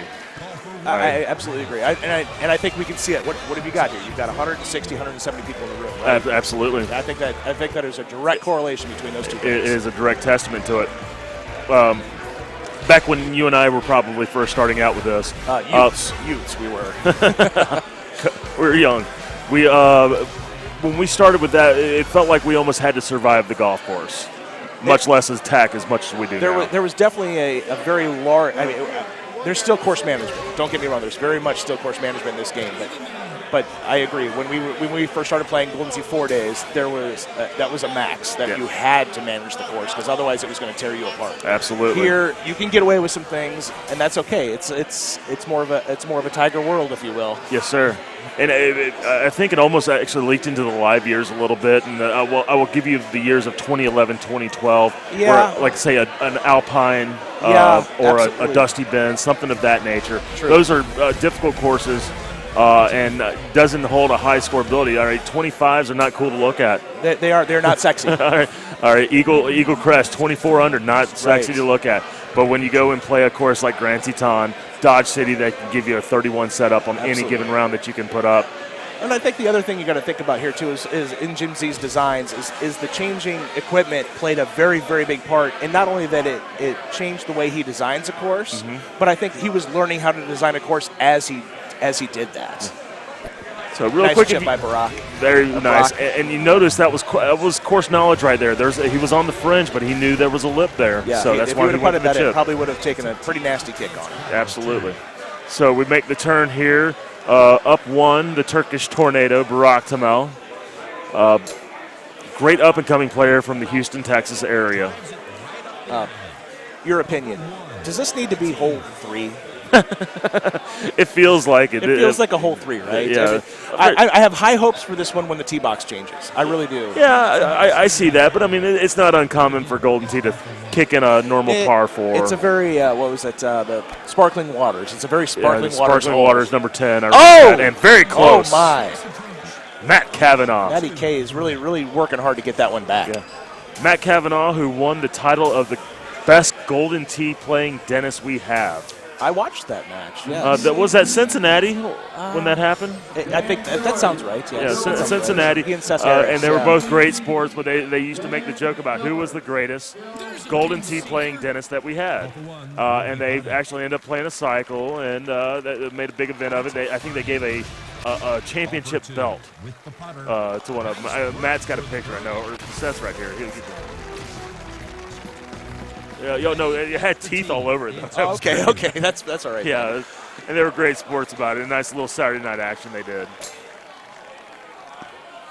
So this hole I like. It's deceivious. If you hit this to the where the hole wants you to hit it, is that knob out there at the end. If you hit it there, especially with the pin on the left, you have to end up cutting it around the trees on the left side. I love the way that this is designed in that way, because you have to think about your tee shot more than you think you should. It can mess with your mind a little bit. It doesn't lead you to the place the hole leads you somewhere else than where you're supposed to be. And you'll notice that Barack, I mean, he's playing, I believe, with the Titans, and he, it's important to have those balls, because if you had the stock, it'd be pointing right at the water. Yeah, absolutely. And you'd really have to pump it to get it over there. Yeah. Uh-oh. And so we have Matt Van Hooser getting called for a match. Matt, it's been a pleasure to be with you, Chris. Always we had a feeling this might happen, but I'm glad I got to spend 11 holes with you guys. Yeah. Oh, my goodness gracious. I'm going to put this down, and I will see you guys on the next Andy, time. I'm going to need you right now. Hold on, it's tied up around the thing. Yeah, so we got a little tied round going on right now. Hey, Matt, can I see you before you go play?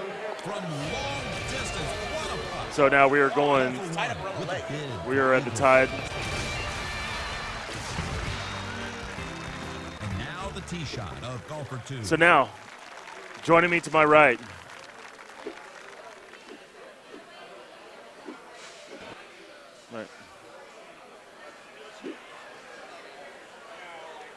No, that's fine. Well, we're watching the handicap match. As I'm joining, just speaking to your mic a little bit, make sure I can hear you. Hello, my name is Sonny. Sonny Stevenson. If you want to talk about old school Golden Tee, Sonny Stevenson has joined us in the booth. Sonny. I don't know what old school means. I just started last week. You just started last week? Was last week 1996? I caught on pretty quick, so. Oh, okay. I mean, it's kind of easy. You pull it here and hit here. So here we are at the 12th hole, so we bring it into the booth. All right. Sonny, Oh, shit. Sonny Stevenson. Hello. Chris Longino here in the booth right now as we are bringing you live action from the Austin Holiday Classic. This is It makes me want to negotiate my hat real quick. Yes, Dick. I will do that. Was that Dick? Yeah, come on.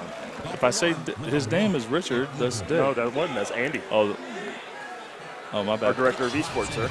Yeah. So let's be PG. I got you. Yeah. All right, so we got a right. All right, so right 6 putt coming up. Give us your thoughts on Grand Teton. Tell us about the course, Andy. Well, do you want to hear my nickname of it, or are we still being PG? We're still being PG, buddy. Okay, so, well, let's y'all do the math. Grand Teton sounds like big Tetons. All right, well, the course itself. Give us the thoughts on the course. All right, well, number one, usually drivable. What hole are they on right now? 13. Yeah, this can be ornery because you're going way downhill and you have to. Well, he's going to pull a full on it. He's going to pull a full on it. That's not a bad move. That's a wonderful shot. Didn't suck. Wonderful that shot. was a good shot for him. Who is that? Matt K. Matt Kavanaugh. All right, yeah. The dentist is coming up. The dentist. Wait for it. Oh, he did out of the right. Well, he tried to play the wind, not enough, but a little bit of a poor effort from him. Yeah, but he's taking his tussle. So what's the score real quick? I just sat down, so no offense. The handicap, I believe Barack is spotting a stroke. Yeah, he's spotting a stroke to Matt right now, maybe 2. Are we spotting strokes? And he's up one anyway? Yeah. All right, so he needs another one? Yeah, he'll need another one by the end of this match. All right. So you're a Houston guy. Brock's a Houston guy. You get to play with him any? I've played with him once or twice. It's pretty rare. I don't play much anymore, and that's not even a joke. I really don't play much anymore. Oh, yeah? That being said, if I were going to hit this shot, you want to be – well, I guess it depends what clubs you have, clearly. But yeah, absolutely. Anywhere for the open shot right there, you're fine. Some people like to lay back for a 9-wood, et cetera, but the 5-iron works if you get close enough. Yeah. So, Sonny, we joke around. I say you've been around. I mean, you've probably been around most or around these tournaments more than most people in this room. Your thoughts on the venue here? Your thoughts here in Austin? I mean, do you like this place? What's our thoughts? We don't have PG thoughts, do we? Well, you told me to be PG about it. My thoughts are not. All right, then scratch my thoughts. Logistically, it's going to be difficult. That's a hell of a shot. Nice point. Yeah, very nice. Logistically, it's difficult to say this is. I'll put you this way. The venue is great. There's plenty of room. There's enough machines for 100 people. Absolutely. Can I say that? Yeah, no, that's cool. No, I mean, it's understandable. We're going to have. For 150 plus people, it's a little ornery. Yeah, it's going to be a little tight in here. It's going to be like basically what we had at the final NIV. Did you ever attend the NIV? No, and I swore to Hefe I would this year, and then my brother had a baby or whatever. Long story short, I didn't go, but I felt terrible about it. I missed the last one. Yeah, we were packing that place in. But so that was 150 people as well, right? 133. 133. And so 133, if I heard correctly, y'all were still qualifying on Saturday night, class 10:30 p.m.? Yeah, it was about 10:30, 11 o'clock. All right, so do the math. What do you think we're going to pull off here? Yeah, I'm hoping because we'll have some better players here a little bit, that will move on a little bit. Where you go to somewhere like Richmond, and you'll have a lot more newer players than you do, say, here. We'll see what happens with that. Starting an hour earlier also is going to be key with that. Hopefully that will make a difference. I know the Calcutta is going to take a long time tomorrow. Oh my God! I totally forgot about that. That's going to be a chore. That's definitely going to be a process. Yeah. I know Van is pretty good at handling that, but Van is going to have to move quickly. There will not be. How should I say this correctly? There will not be an extended period on introducing the players tomorrow. It'll be, here he is. What do you want? $100. Go. Yeah. Next. Yeah, trying to move through it as fast as we can. Yeah, that's exactly what it's going to be. Yeah. Kind of hilarious. Play the break. Yep. You know it's uphill, son. Yep. There it is. Great putt. Mad at it. Yeah, he's decent. What? Yeah, they're on the main screen. Okay, cool. Yeah, I played with him, like I said, once or twice. He's not bad. I'm still upset with him for wearing the glove. Not a fan of the glove, Sonny? Well, no, I mean, here's the only reason I'm not a fan of the glove right now, because I've got a side bet with Tansy that there won't be 15 people wearing the glove this weekend, and he's already counted. He's already counted out. He's already counted out 10. Oh Lord! So I might lose $100 on that. You might be in trouble on that one. Well, if 5 people show up tomorrow with a glove, I'm aside of the people that called out today. Anyway. Yeah. Whatever. Long story short, terrible bet on my part. Yeah. So you're seeing it a lot more common, and All it's right, not like so. Everybody, check that out. Whoa! And the reason bounce and that pull out. All right, I'm going to say this, and I feel kind of bad about it. I'm not sure if I should say this. That's what I call the world trade shot. The world trade shot? Okay. Yes, because it hits once and it goes straight down. And that is terrible. Yeah. I don't want to say it anyway. All right, so we're getting ready to go to the hole 16. Crucial. I might not be allowed on the mic after this point, ladies and gentlemen. But that was a hell of a shot. Yeah, crucial. But what I was going to say was it's uphill, ladies and gentlemen, so it's not going to move as much with the wind because by the time it hits, it doesn't have room to come down and check. So that's why he checked in one time. Because normally you're expecting it to go further and then check and come back. You understand what I'm saying? Yeah, right? absolutely. Absolutely. Brought a lot of momentum in, but the one hop did him well. Yeah, especially with wind behind you. But if you're going uphill, you got to take off, I don't know how to explain it, roughly 10% of whatever you think it is. Mm-hmm. Because it's not coming down by the time that it gets there. Yeah. So it's going to hit the green and just chill. Yeah, he hit it pretty good. Yeah. He's going to make a baby chip and should be fine. Very simple chip for most players. Hopefully the moment's not too big for him right now. He doesn't want to lose two. The moment, he said. All right. So he nutted that, but we're at 27-27. We said we're giving up 2. Is that what we said? Yeah, I believe so. Matt Kavanaugh up 1 right now. Okay. Wait, didn't it just say 27-27? I thought they were tied. They were tied, and Matt hold out. So you said 27-27? I'm not mistaken. Yeah, tied. I was speaking in terms Oh, of you were already talking about the gift. All right, I got you. Speaking in terms of handicap. I'm sorry. I apologize. No worries. I stepped in a little late.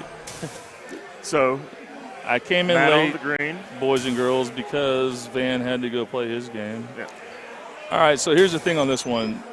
If you want to turn right and do a full straight, it's probably a better shot than what he's about to pull off. With a 5-wood or a 6-wood, Sonny? Well, let me tell you why. Hold on, because either club, if you're trying to see, there he goes, full straight.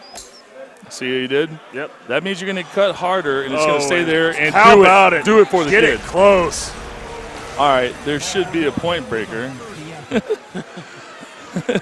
That was a hell of a shot. Actually, I'd like to go give him a high five, but we're far away. Yeah. I have a setup with a big screen. I like that. Yeah, I told somebody Saturday and Sunday when I'm winning this thing, I'm going to hit a shot and step back and just look at the big screen. I'm not even going to look at the little tiny screen that they bring. It's very Greg Kinsler of you. Oh, shit. Yeah, he used to do that a lot. Pardon my language. Wait for it. Oh, he's going to have a – all right, let me tell you something about that putt, boys and girls. Yeah. It breaks further right than it says. So, and that is not a joke. If I were this young man, I would basically try to barely clear the edge and just let it die in naked. And I'm not trying to be un-PG. When I say naked, that means no bite, no spin, period. And so playing with a cut. He's about to pull it off. He's still putting bite on it, which, depending on how hard he is, it might be all right. Also depends on your ball. Oh, he put a move on it. That is a wonderful shot. Wait for it. So, unfortunately, this kid makes this putt. Yeah. He still loses. Kavanaugh with a putt for the win. Boom. And he nails it. Got him. Great matchup. And the hugs ensue, and the tornado is not pleased. Not pleased. Would have had to shoot a 32 to win that match. So now we are getting ready to go to break as we're getting ready to set up your next handicap match. You are watching the Austin Holiday Classic on the PEGT Tour. Who keeps chiming in? Is that Dick? Richard?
First hole of Jamaica Bay Resort.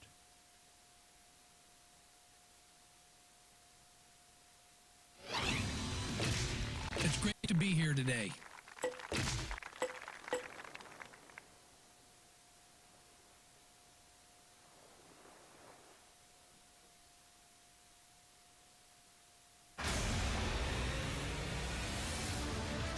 A round of Golden Tee Golf. An excellent choice.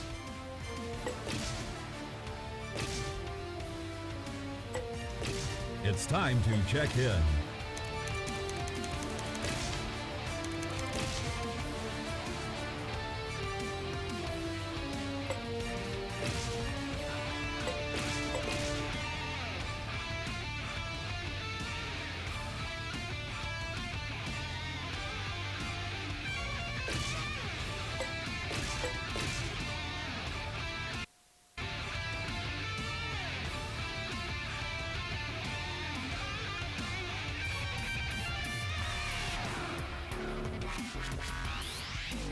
Jim and Peter will start things off at Jamaica Bay Resort.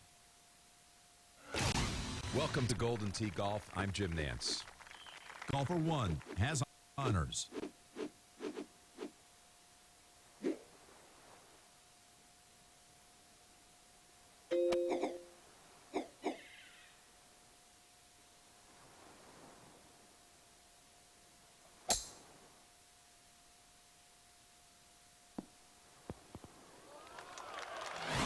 Golfer 2 2 up at the tee.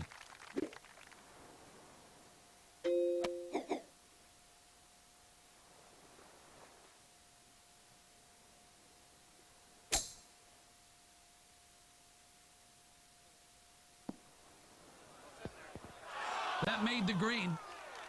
Golfer 1 with an eagle putt. In the cup. Golfer 2 with the putter, trying for eagle.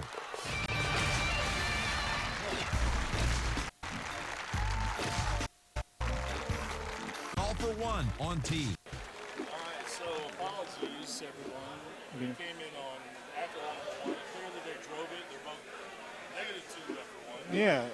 So we're on screen. Here we are in Austin, Texas. We've got Skurlock versus DeVries. This guy right here. Look at the screen. This guy right here. Don't you know who that is? Brian Bernhardt and Sonny Stevenson. Can you guys hear Sonny or no?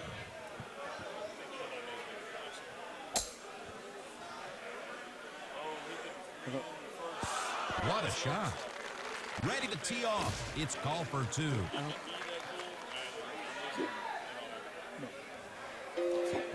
So if anybody can hear me, oh, there it is. Okay. So we're in the second hole here in Jamaica Bay. Freebird is Correct. 2 under after the first hole.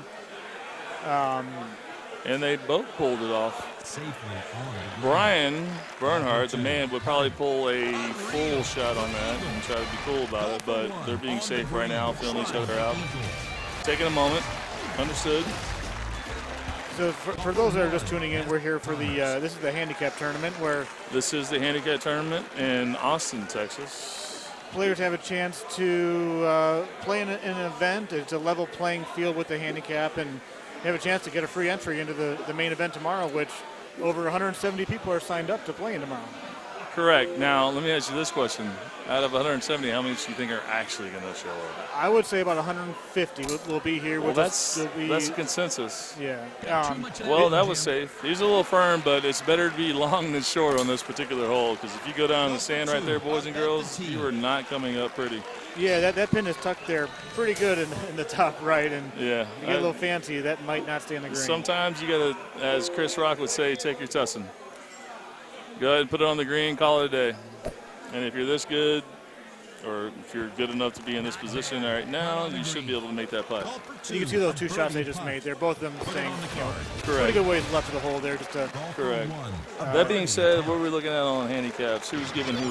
You know, I'm not 100%. That looks like Cryptos is 1 under, so he's going to be getting a few extra strokes. All right, so Freebird needs, yes, sir. Freebird needs to catch a stroke, or actually 2, to win this from this juncture. All right, so there's several things to do. You can tee it up if you're really ornery, but just go ahead and smoke the roll. You're fine. A lot of people like myself will just do a kind of a medium full and throw it down there, call it a day. It's pretty much the same thing. Whatever you do want to do to clear the edge of that tree line is about all you need to do, right, Brian? Yeah, and usually from that, you know, where he's at, he's probably about a 5 wood out from there. You want to be a wood away, 3 wood, 5 wood. I'm not sure if they have a 6 wood in their bag. Something will get up in the air over that water and get a little spin down. You just gotta understand your own clubs and feel where you're going to land and where you're going to approach from, and understand your distance process. I mean, people play different clubs. They have different distances for their, let's say, a 5 wood or a 2 hybrid, or whatever they choose to do. But apparently this young man shows correctly about 10 feet short or something like that. Yeah, and with that 5 wood, like you were saying, with the 5 wood or the 2 hybrid, I'm not sure how popular the 2 hybrid is. The 2 hybrid would come in a lot lower, would roll a little bit more up that up 2 green, where the wood will kind of hit the green there and just settle. You'll see this 2 iron's going to roll right up there pretty darn close. Right. So that's what I'm saying. So I mean, you have that option, but what's up, B? So that's what I'm saying. But I mean, if you have your certain clubs on a particular course, and now the reason you change your clubs on a particular course, because holes coming on down the line, you need to have a 2 or a whatever to get around trees or whatnot. Right. And this one here, this is actually playing pretty short. He can go up a couple more clubs if he's feeling fancy. He could actually, if he wanted to, he could drive. He could drive that about 400. Yeah, there's 2 options. You can go forever, or you can lay back He's got backspin. And have a wood. You go forever and have an iron, or lay back and have a wood. And even if you go in the sand here, I've done it on accident a couple of times. It still works. Yeah, he's going to be about 80 yards out, maybe from right there. Yeah, he got a little too ornery, a little too close, I think. Yeah, you're going to be a little bit closer from there, a little further away. I mean, yeah, he's going to be in between a sand and a lob wedge, if I'm not mistaken. But he's a little. If he puts roll on this, he's no roll. Well, it's going to go about 380 probably would be my guess. Oh, look at that. He flew past that. Oh, he's got a little chip. Actually, they were going for a chip. Maybe. I guess. I've never gone for a chip on that one. And you could see he didn't even try that hard on that. If he would have put some roll on that, he might have been able to drive that green. If he got into it a little bit, he might have had a chance. But here's the problem with that. When the pin is that close right over the edge of the green, it's hard to make a chip to where you have room to work. Yeah, if you miss that chip, it's going past the hole. And it's correct. So he had a backspin there, which is actually a very nice shot, sir. A little bit off on the line, but not terrible. One thing I'd like to note, if you look at that S there by the lob, which he's playing those spinny clubs, so that's going to spin back really well. And he's actually being safe. I know he was trying to go close enough to get it. I know he's trying to be a 9. That's not me. I know he's trying to be close enough for a 9-iron chip or something like that. But the problem with that is you got to barely clear the edge and then still stay flat on the green. Right. You almost want to hit, if you were trying to chip that in with like a low iron, like you were saying, you almost want to hit the rough a little bit to slow it down. Pretty much, yeah. And that's why I'm saying it's hard to do that when you have the fringe right or the rough right in front of you. You have no green to work with. If he had 20 feet to work with after the fact, it's a little easier. Kind of like you on hole number 3 when you won the PCC, something like that, right? You hole number 1, that one? Yeah. It was only 59 yards out of the 5-wood. I have no memory whatsoever. I won $20 on that. I said this will be over by hole number 7. And, God, what was his name? I feel terrible. The poker player. Bevis? Yes, Bevis. That's correct. I said Bevis. I guarantee this doesn't go 7 holes, and you nutted in 3 or whatever. I was like, dude, just give me a bucket, call it a day. Thanks, Bevis, if you're listening. Wait for it. That's gone. Oh, that's a little firm. You had a lot of wind working. But that's tough because when you get into the par 3, you're thinking birdie at worst. You hope it goes in the hole. You're not supposed to get a par. You're not supposed to get a bogey. Right. No, you don't want to. Giving 2 strokes in a handicap. You don't want to give that away, especially on the front 9. I mean, the back 9 I understand because it gets a little more difficult, but if you throw away on the front 9, it's tough to come back from. That being said, he's the one that was given up 2, right? I think so. So he's down 3 with handicap after 6. So at this point, he's talking to whatever God he prays to, and he's not pleased. The one thing with this course, though, is you'll see if you've never seen Jamaica Bay before, it's a beautiful course. As you go on, the holes get more difficult. There's more wind. The greens slope more. Well, let me tell you something about this hole real quick. And I kind of like where's the hole? Is it front left? I can't see. I kind of like what he's doing, and I'll tell you why. If you want to go to that back right, that's going to be in the rough. Yeah, that's not ideal. But the pin's in a good spot. This is a great look here. You can hit that pretty hard with some bite or backspin. And it should be within about 15, 20 feet. Yeah, you could thumb that with backspin from his actual distance. But that being said, I'm saying if the pin is up close like that, you can go to the right and then pop a driver. Decent shot. He's going to be about 40 feet away from there. Well, he's clearly playing for the win now. That was the right guy, right? So because he's in the rough with the backspin, it's going to take about a hop or 2 before it actually settles down. How cool do you want to be? How cool do you want to be? Oh, God bless. All right. It almost looks like from that last hole, he's, he gave one back there. Wow. But when you go wet on a par 3 and you're questioning why it did what it did, and then you hit another shot and it went a little long here, you can see look on his face. He's kind of second guessing. He's not confident. A little chip like that might build his confidence a little bit. Yes, that will affect your gameplay in a heartbeat. But that being said, what I was saying earlier was if you lay short to the left of that and do an inside-out driver, it's much easier than going to the right and popping a driver hard. You know what I'm saying, right? This hole it plays a lot longer than it really is. I mean, he's going to hit a 5-wood. He might tee it high. What's the distance? It's 309 to the pin with a 7 downwind.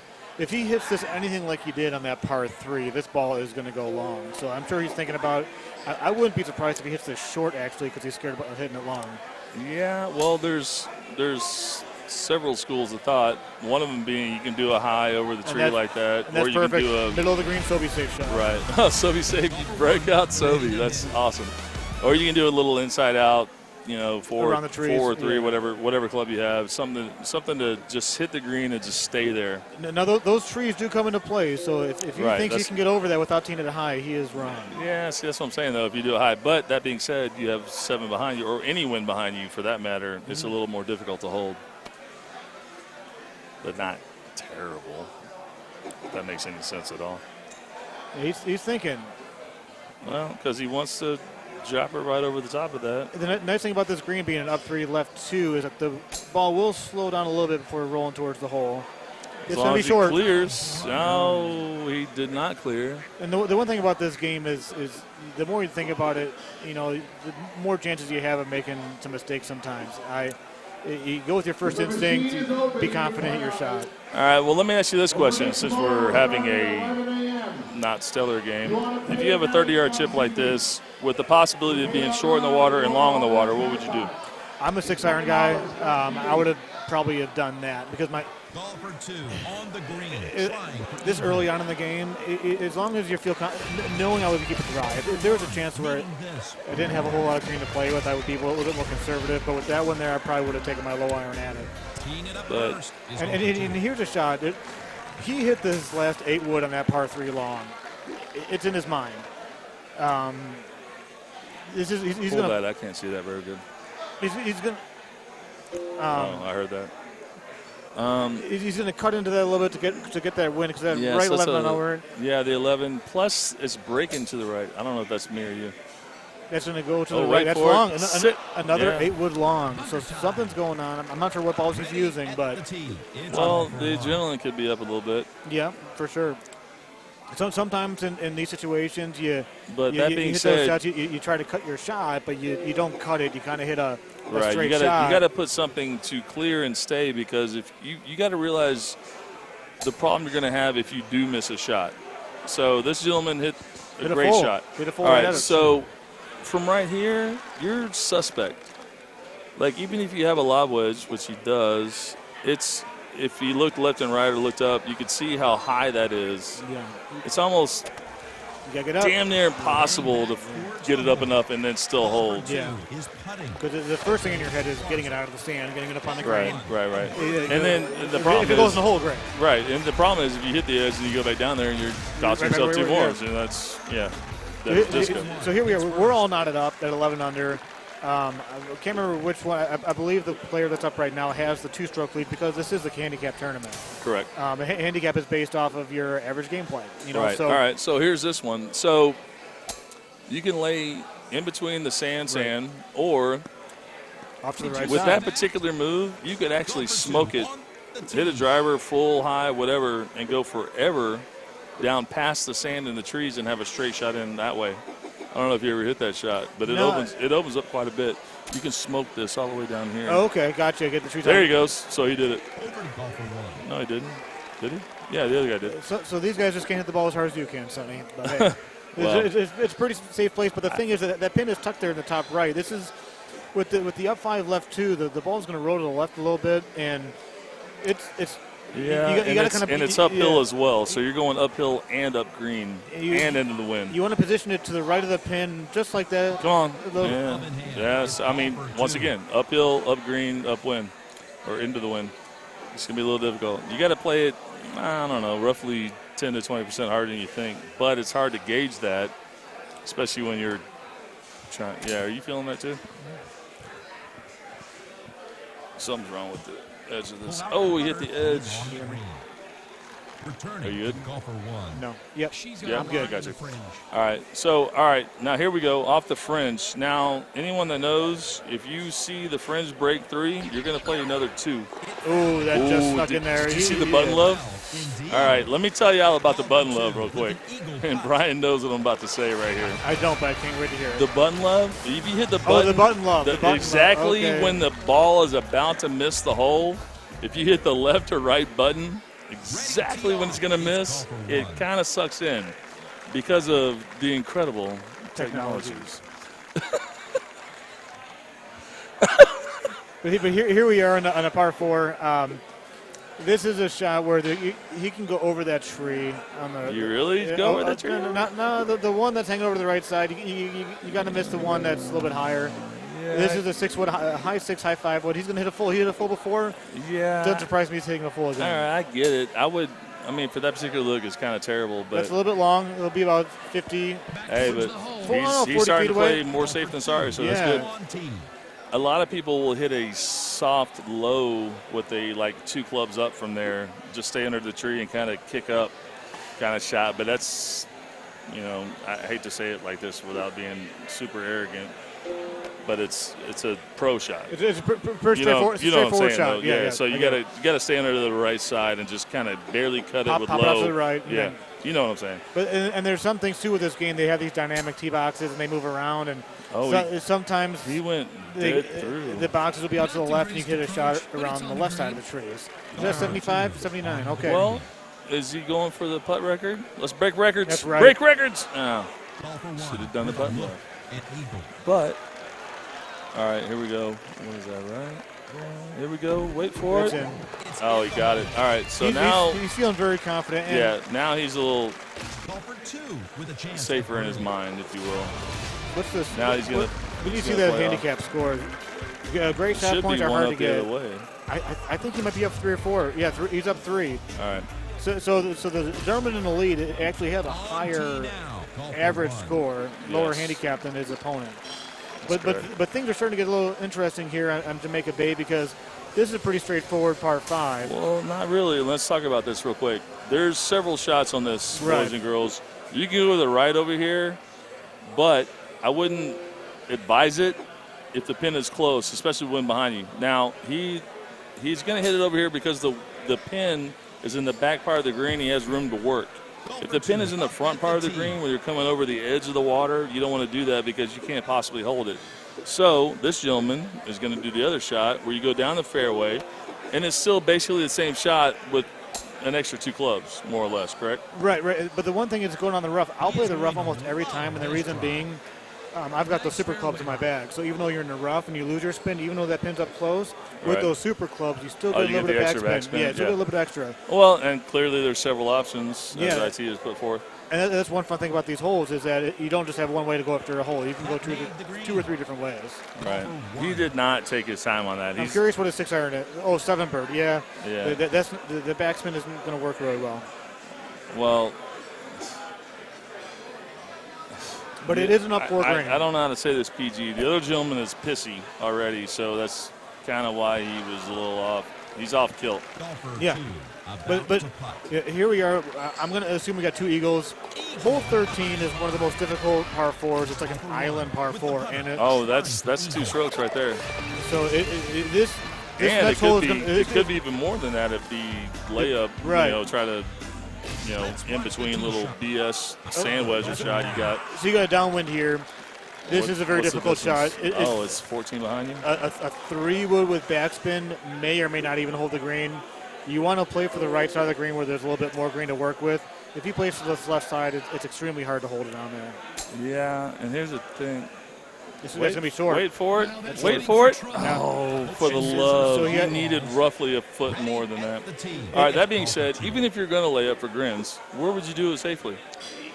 You know what? There's really not a spot. No, there isn't. And because the drop is so much a pretty easy par drop, you almost have to go for it because you're only talking about one stroke. I mean, you're still going to get juiced by a stroke either way. And if you stick it, then you can start short. He didn't hit the ball. It's not even going to get there. Both of them. And so now, depending on their clubs, he's going to go down to, does he have a pitching wedge there? That's the perfect list. He's going to get par and move on to the next one. Well. but as you guys can see, like I was saying before we got to the hole, it's not an easy hole. Right, and there's once again depends what clubs you have on your bag, etc. Right. But you can hit a 300. You can hit a 350. It just depends how you want to do it. And then of course you got the high, the low, whatever, check and not, and you got wind behind you, especially that much wind behind you. It's hard to judge. Right. Turn left. That might go in. Oh, the karaoke? I don't know. It starts in the spotlight. I don't know. The sign says karaoke. I don't think they're doing it. Well, Gervais is here, so you never know. This is a pretty straightforward par 3 here. If you've been watching for the last handful of minutes, par 3 has not been the easiest. And we're downhill on the green, so you got to pay attention. Downhill. That's going to spin right back towards the hole. Right. Decent shot here. Now, but downhill, down grain is the key. Yeah, with the 5 hybrid, it's going to get that extra hop no matter what. Right. It's hard to check, though. I'm curious what balls these guys are using. I don't know. It looks like grabber on one of them, and I think the other dude had stouts or whatever the non-moving ball. Right. Which I'm not a fan But anyway, of. my point is this. So if you're trying to clear. That's short. Wait for it. That's short. Wait for it. Wow. There it is. He's confused. That was a shot for birdie. Well, I kind of think he's just pissy. Yeah, you know what I mean. Yeah. Like he's. I think that the par 3 and that par 4. When he went the.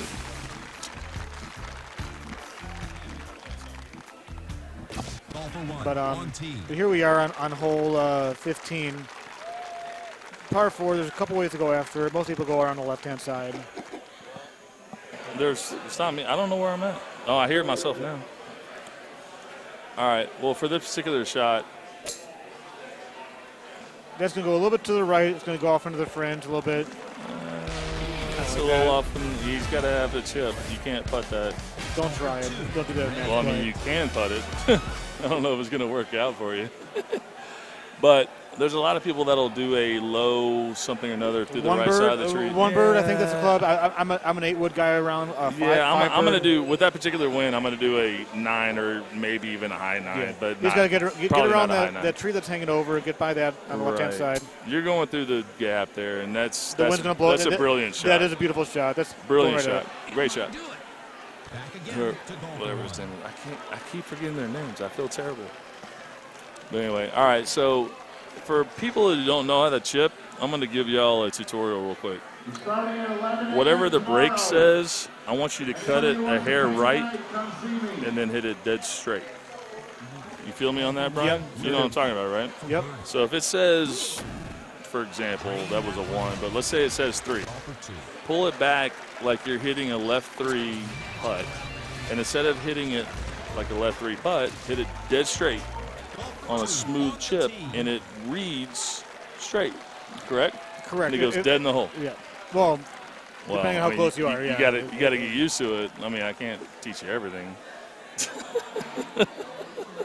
Who's a student? Who's a teacher here? I don't know. I just started last week.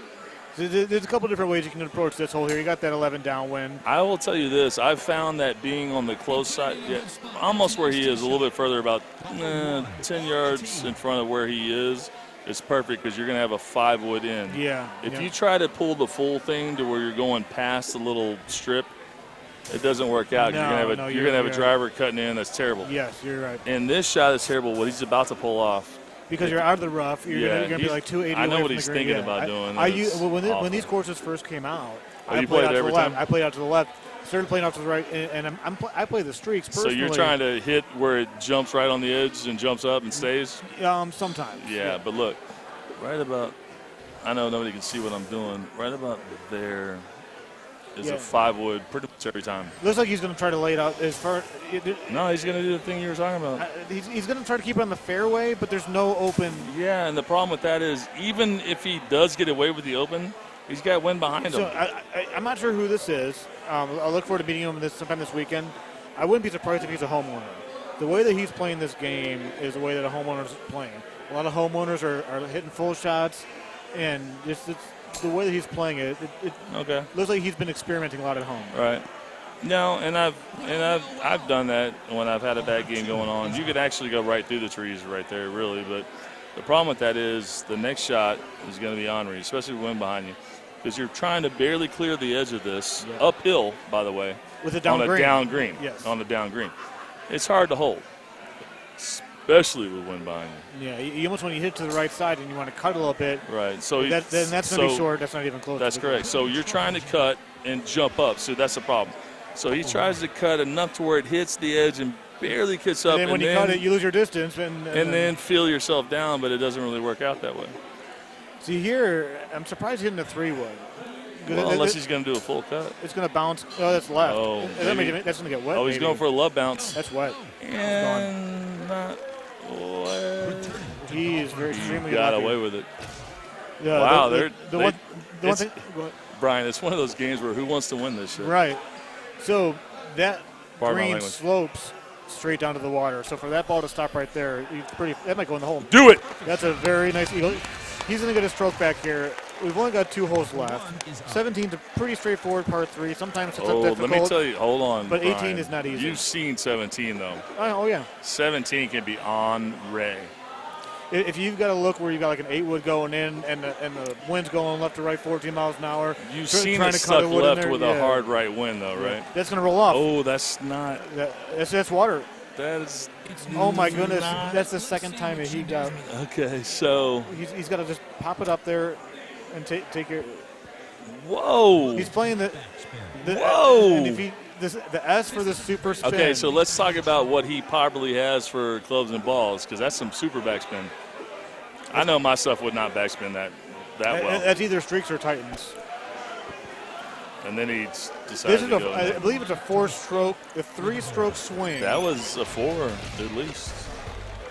So here we are. He went from being up 3. We are tied. Even boxes. We have a brand new ball game.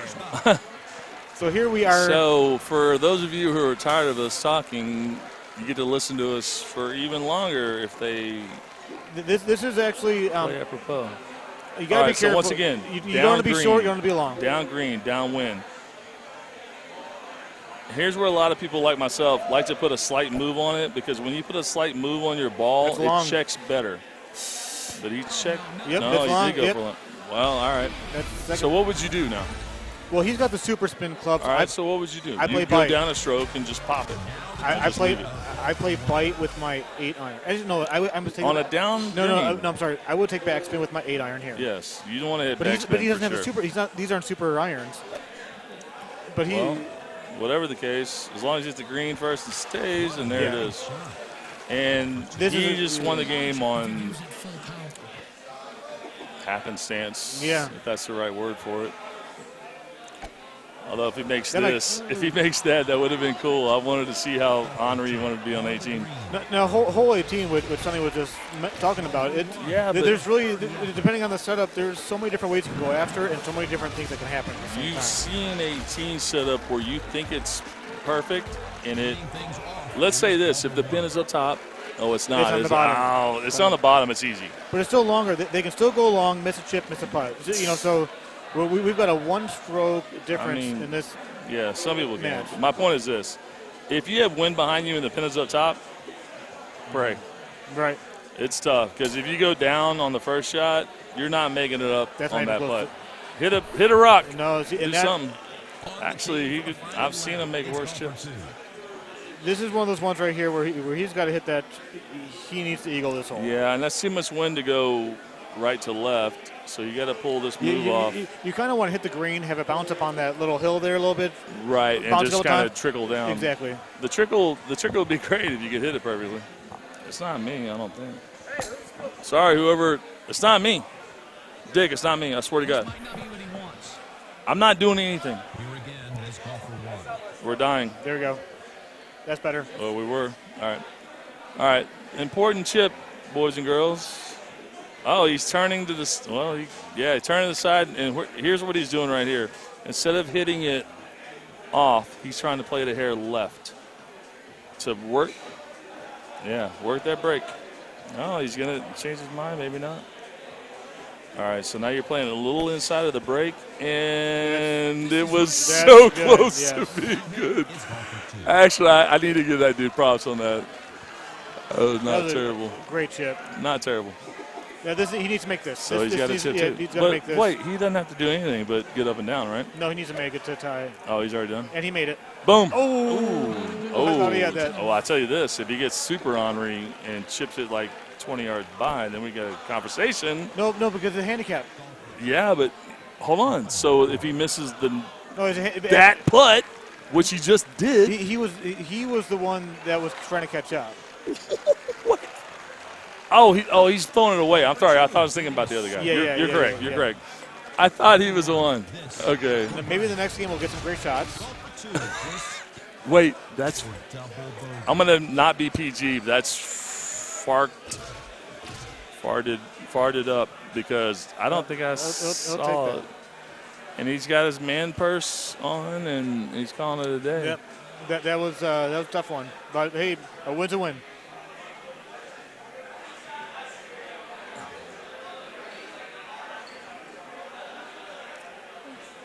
Oh, they're coming to us. Yep. So there we were with the match. I think it was about 20 under to 19 under.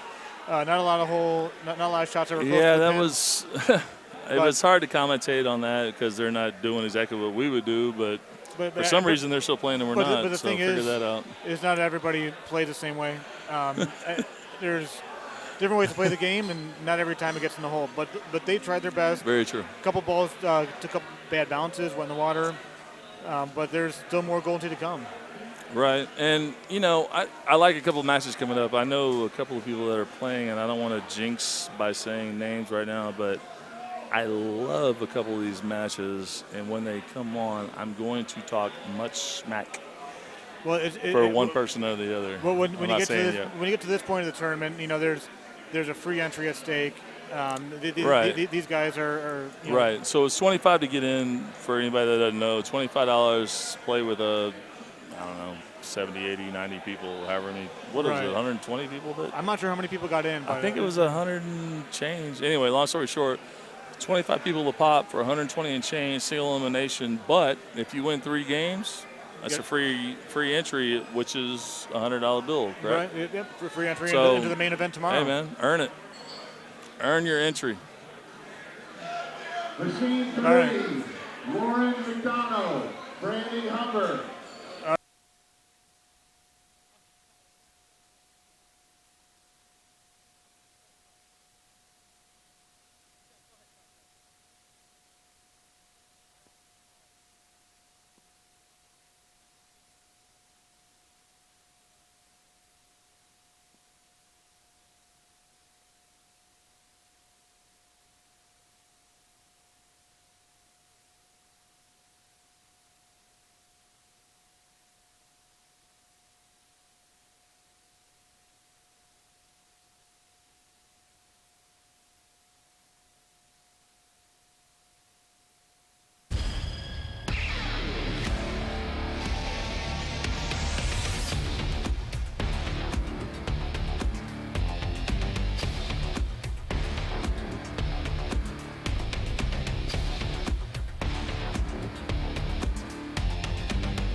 Identification time. Let's check in.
Jim and Peter will be calling the shots from Dodge City.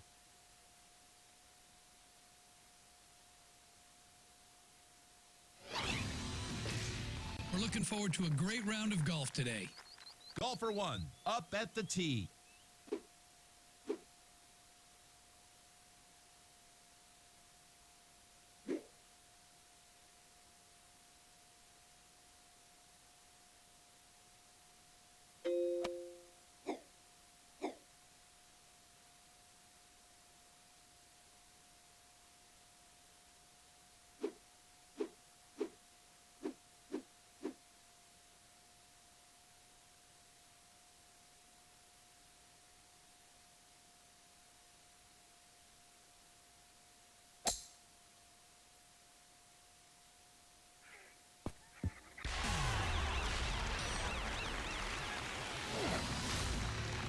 Golfer 2 is ready to tee off.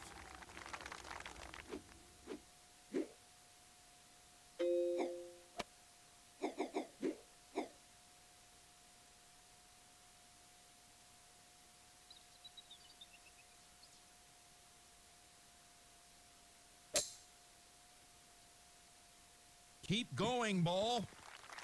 No, what a pro. See how he avoided that? Golfer 1.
Golfer 2 with an eagle putt.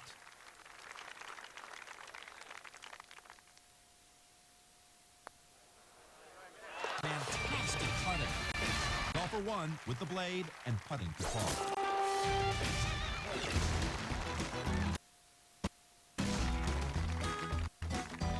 Golfer 2 on tee.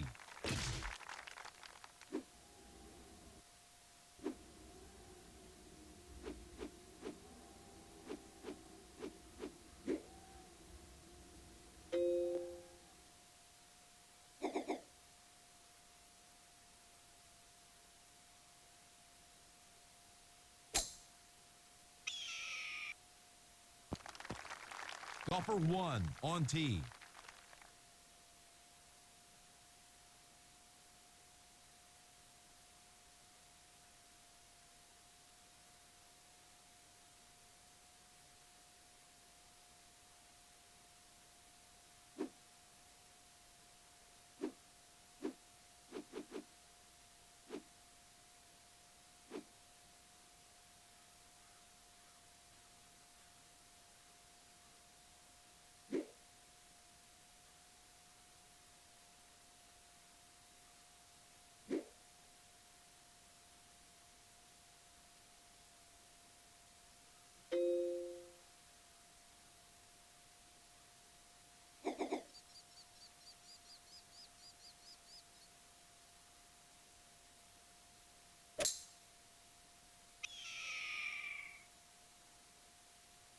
Keep moving. Here again is golfer 2. Sitting just off the green.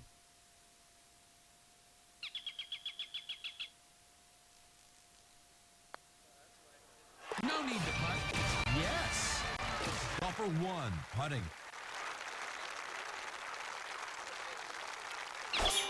With an eagle 2.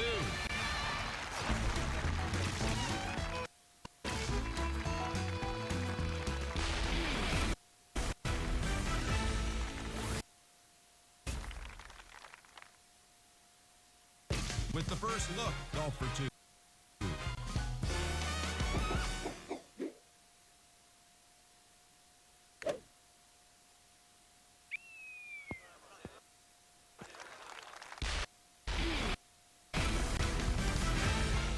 Golfer 1 is ready to tee off.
Golfer 2, a birdie putt.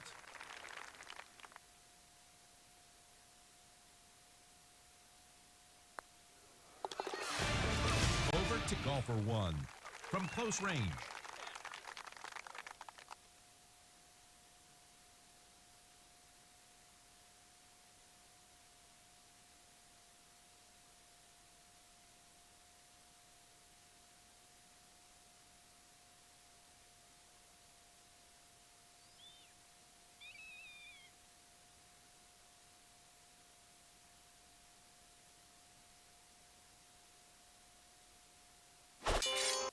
That's how you do it.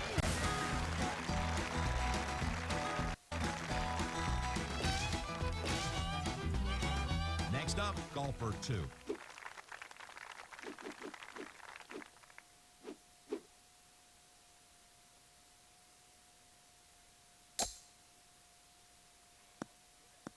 That's a really good start. Ready to tee off. It's golfer 1.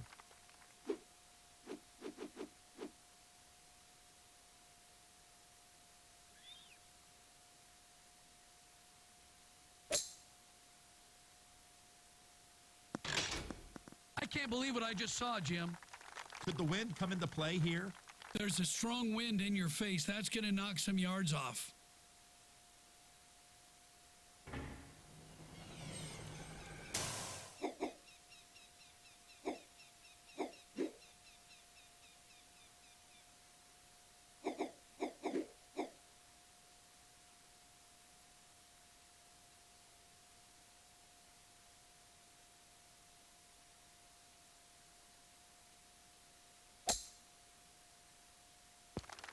On the green in pretty good shape, Peter.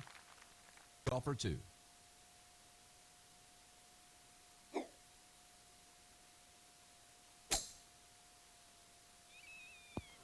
It's heading back, Jim. Golfer 1 with the putter, trying for eagle.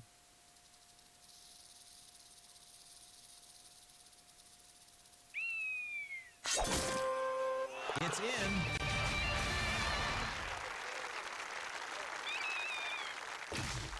Golfer 2 putting here for eagle.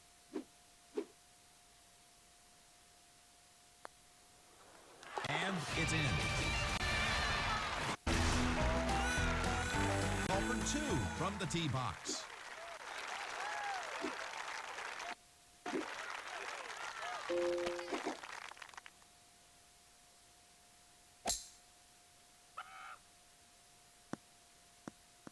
That's out of control. Golfer 1 at the tee.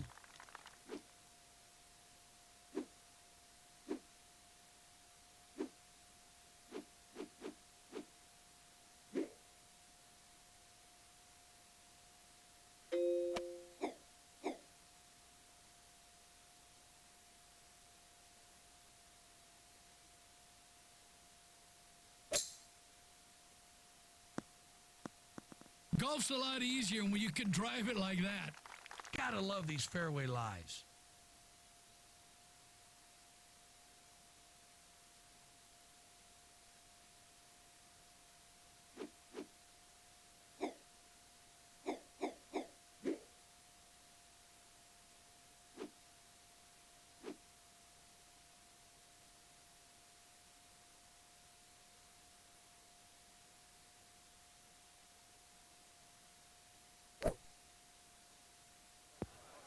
She's a little short on that one.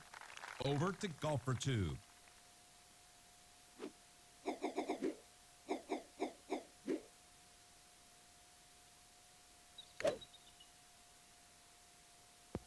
Look at that accuracy. It almost went in.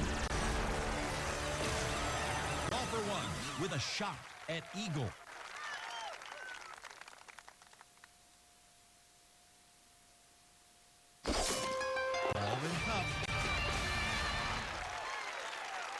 Golfer 2 prepares to putt. I love it. Eagle 3. Teeing it up first. It's golfer 2.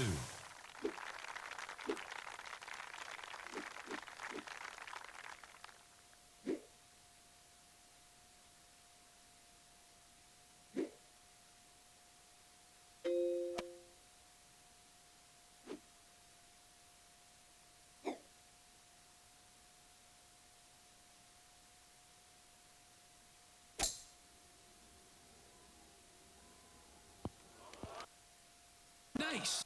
Right on the green. Golfer 1 from the tee box.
Right through the leaves.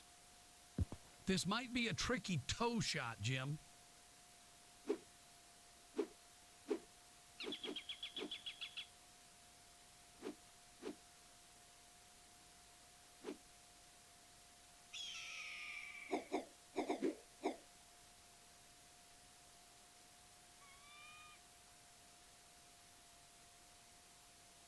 Tall stuff all the way.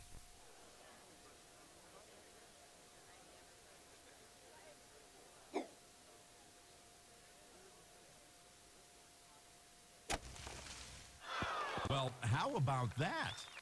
Golfer 2 with a try for eagle.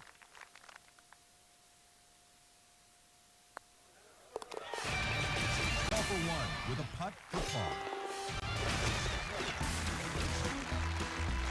On tee now, it's golfer 2.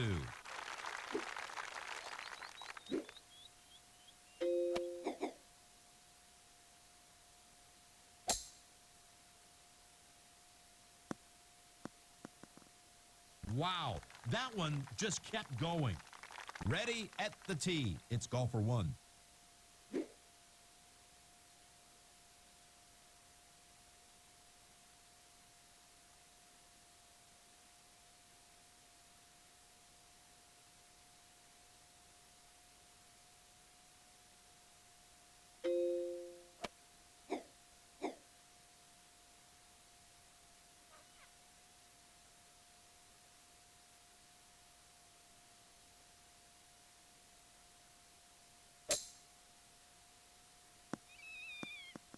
Wow, that's quite a poke, Peter. Golfer 1. Nice lie here, Jim.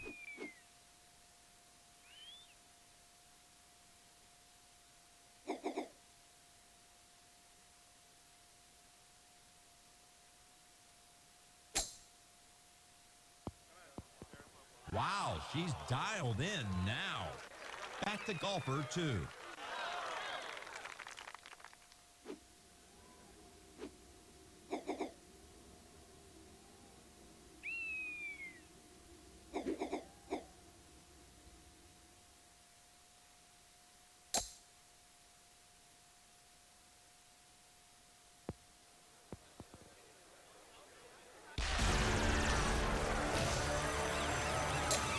Golfer 1 with an eagle putt.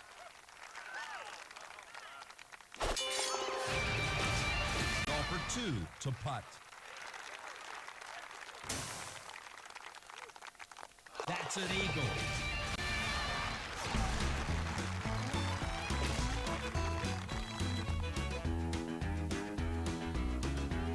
And now the tee shot of golfer 2.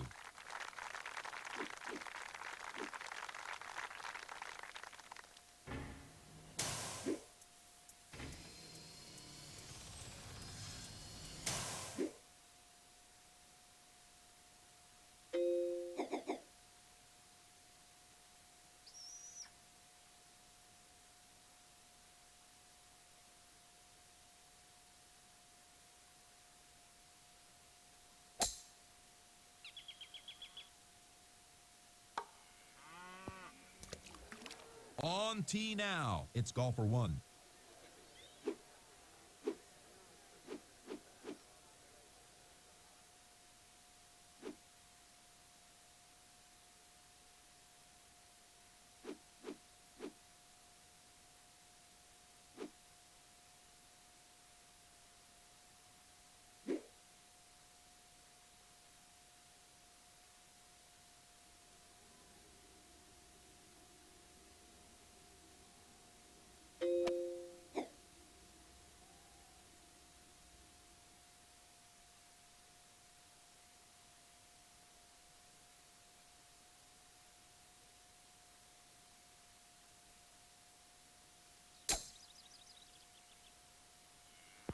This one needs enhancement.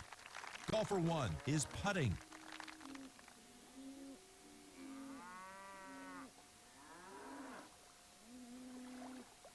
Eagle in 2. Golfer 2.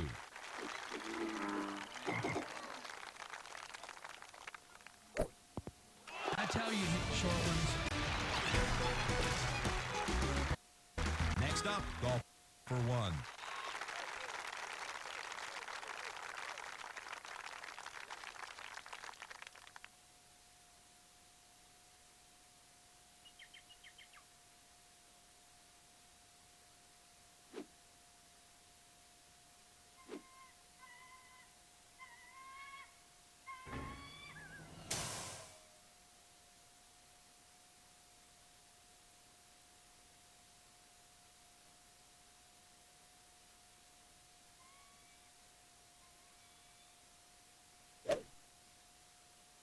I don't think it's got enough. Didn't have a prayer. Golfer 2, ready to hit.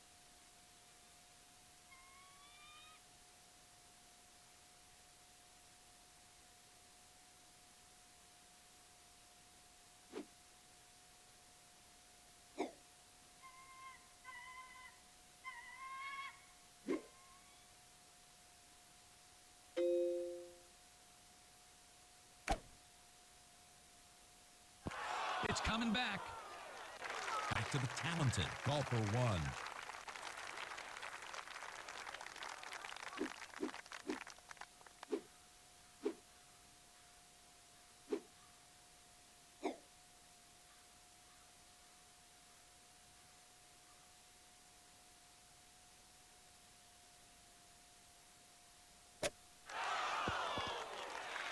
Golfer 2 to hit.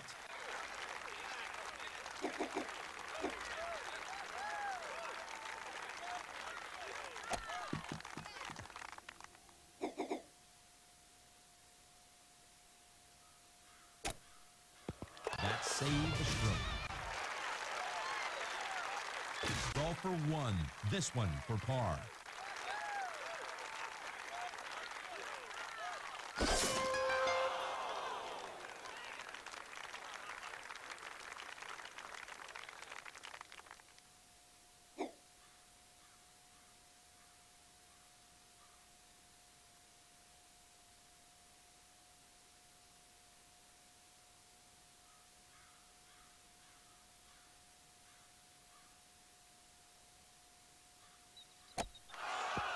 Golfer 1, ready to putt.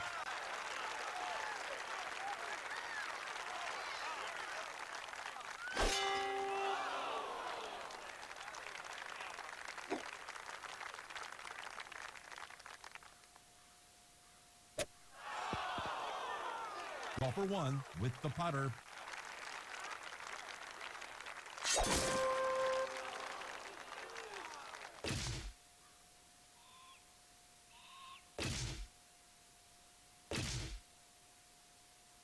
First to hit, it's golfer 2.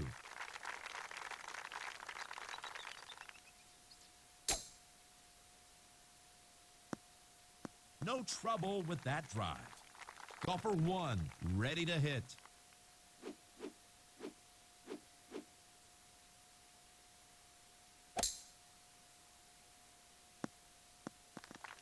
Once again, it's golfer 2.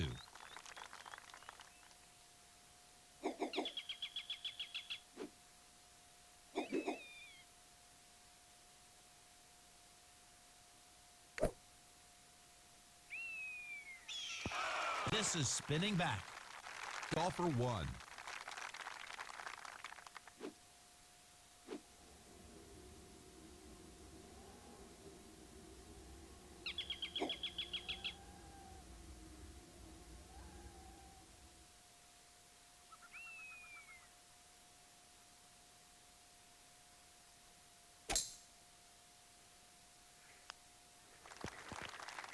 Golfer 1, this putt is for birdie. Golfer 2, a birdie attempt.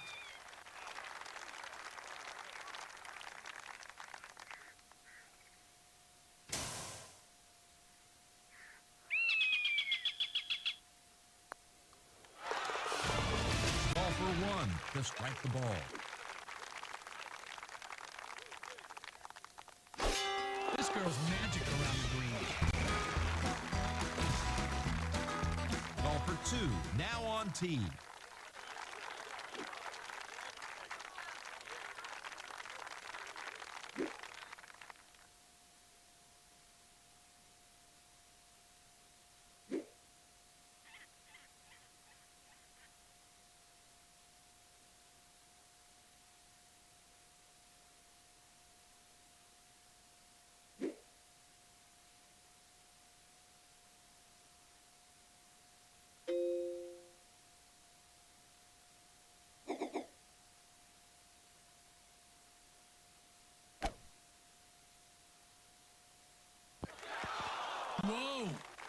Golfer 1 at the tee.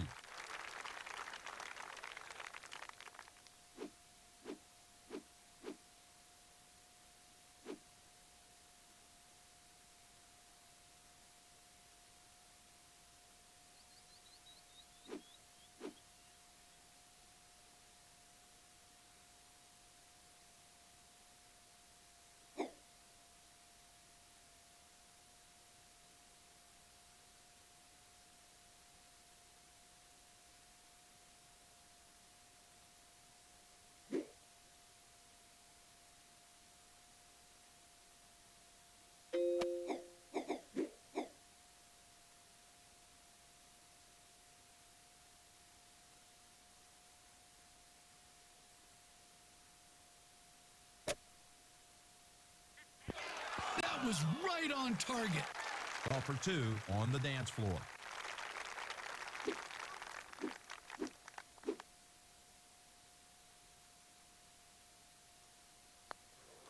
Walking away with a birdie. Golfer 1 on the green. Birdied that one. With honors, it's golfer 2.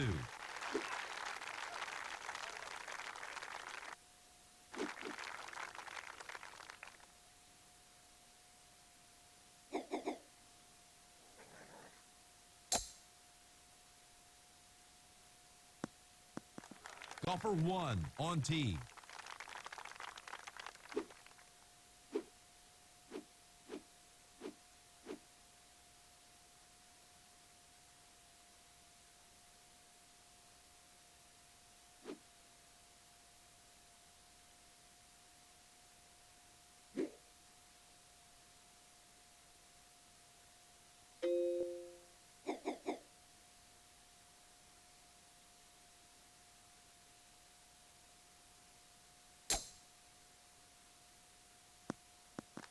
This should be okay, just off the fairway.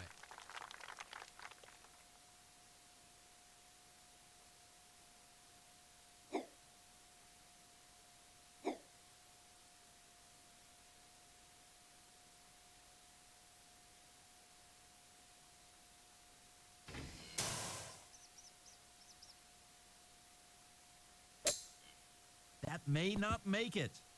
Golfer 2.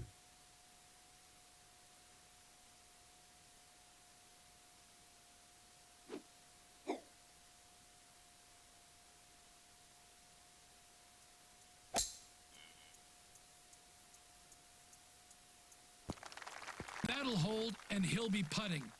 Back to golfer 1.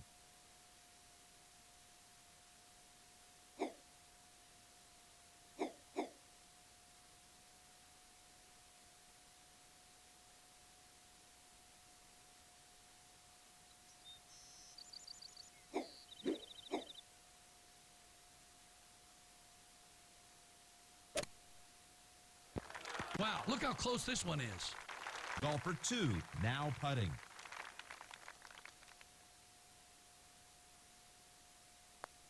A fine eagle, Peter. Golfer 1 for birdie.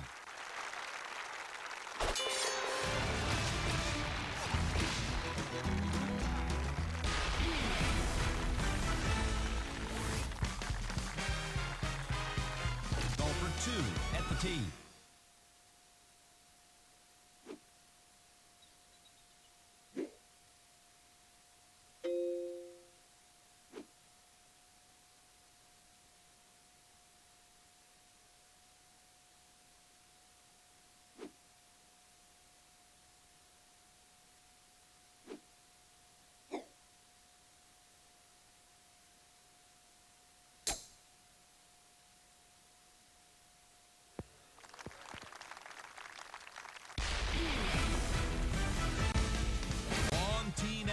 It's golfer 1.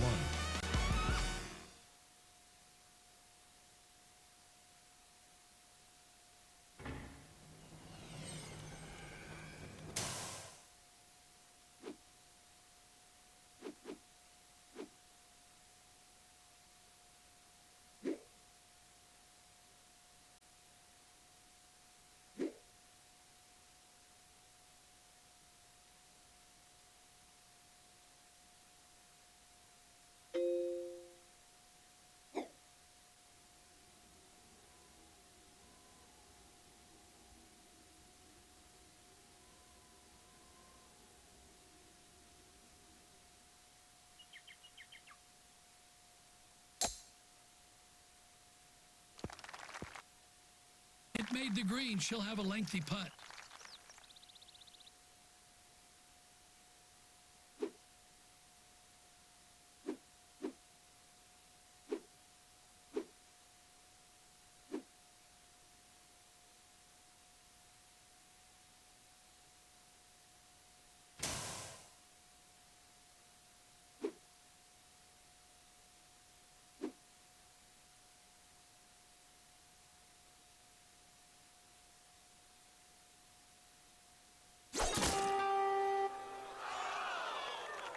Golfer 2 with an eagle attempt.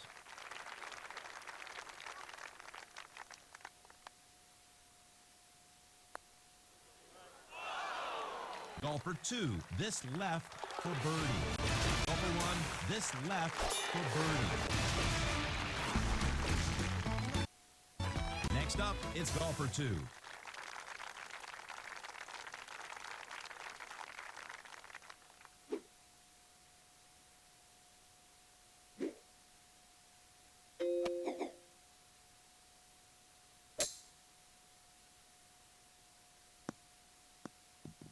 Ready at the tee. It's golfer 1.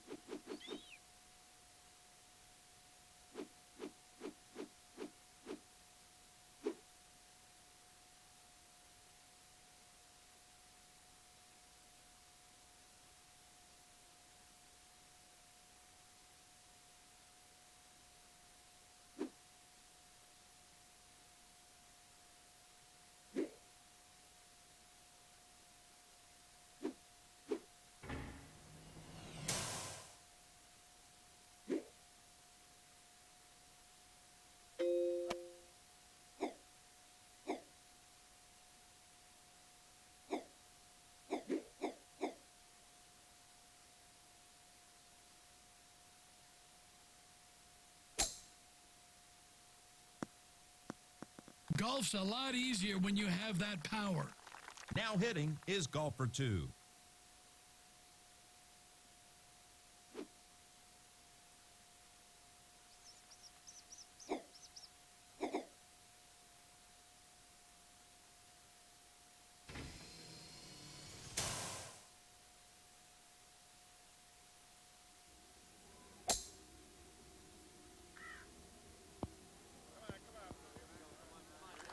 Nice shot here, Jim, right on the green.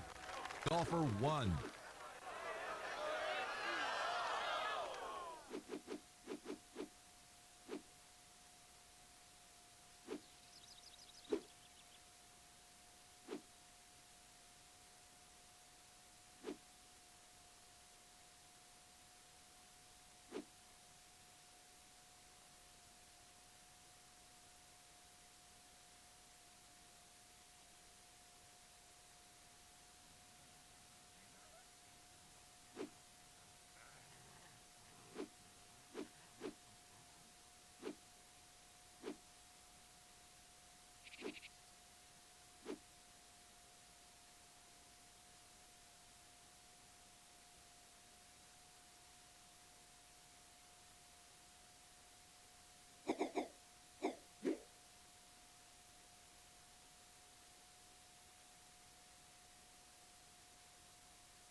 Golfer 1 trying for eagle.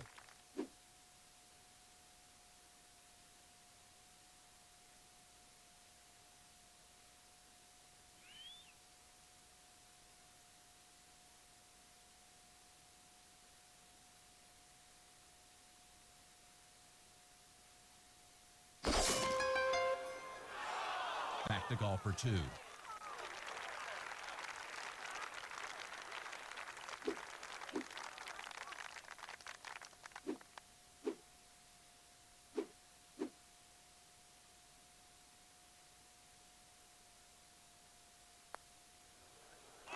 Where he was aiming. What a shot. Golfer 1 with an attempt at birdie.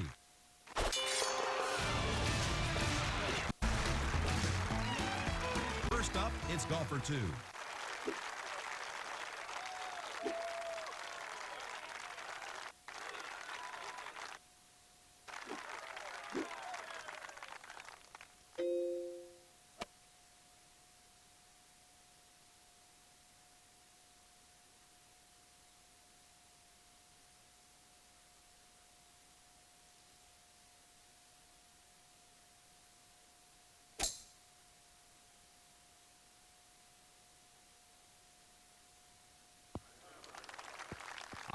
the green grass at home. Ready to tee it up, golfer 1.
Golfer 2 with a bid for eagle.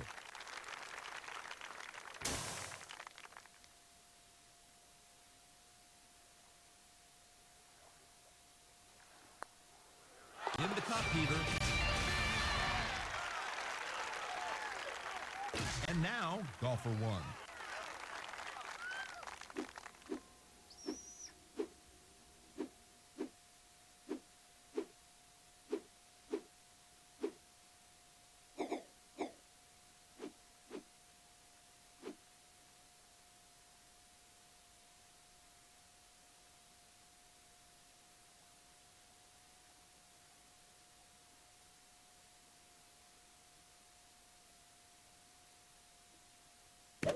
What a delicate set of hands.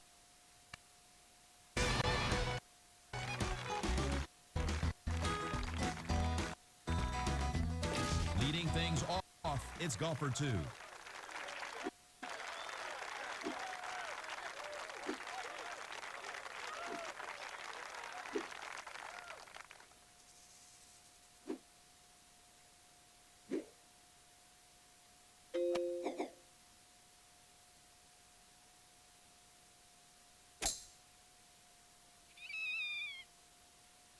I don't know about this. Golfer 1 up at the tee.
Returning to golfer 1 from the muck.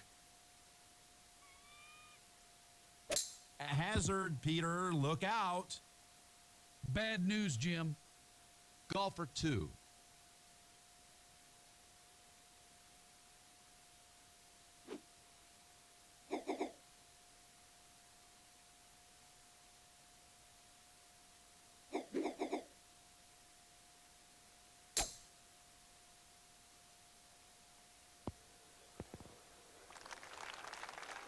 Back to the talented golfer 1.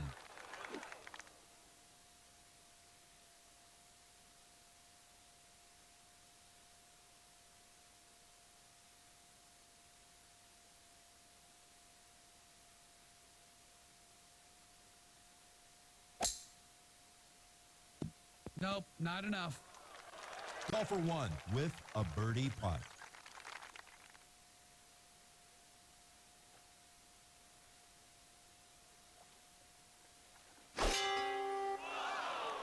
Golfer 2 with an eagle putt.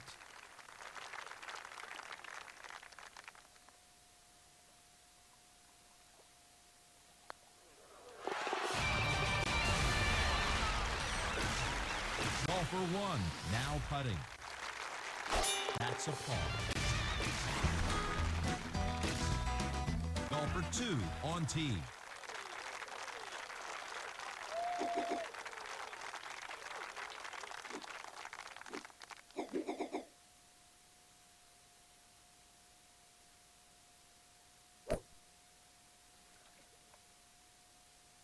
Right on the green. Golfer 1 is ready to tee off.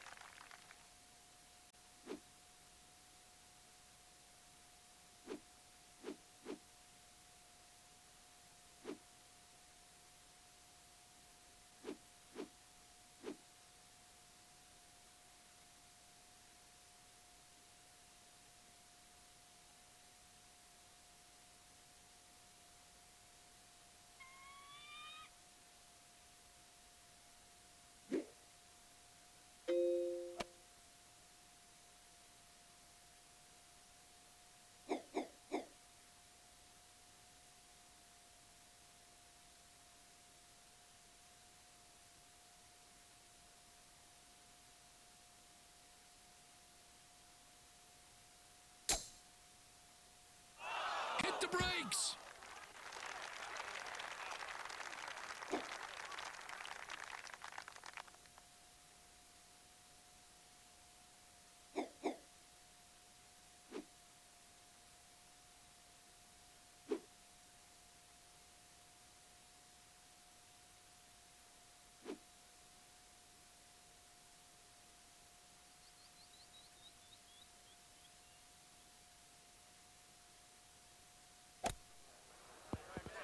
What a breathtaking performance. Over to golfer 2.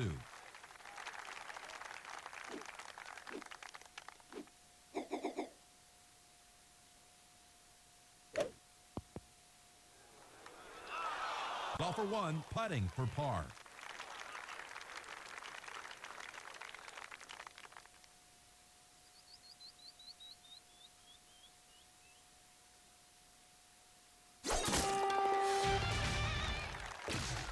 Golfer 2 to end the hole with no damage. Golfer 2's final tee shot.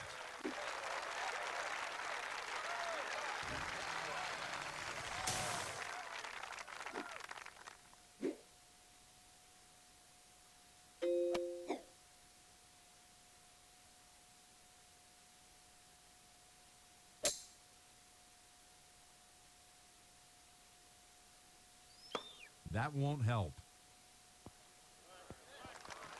Teeing it up for the last time today, it's golfer 1.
Can't be sure, but it looks bad.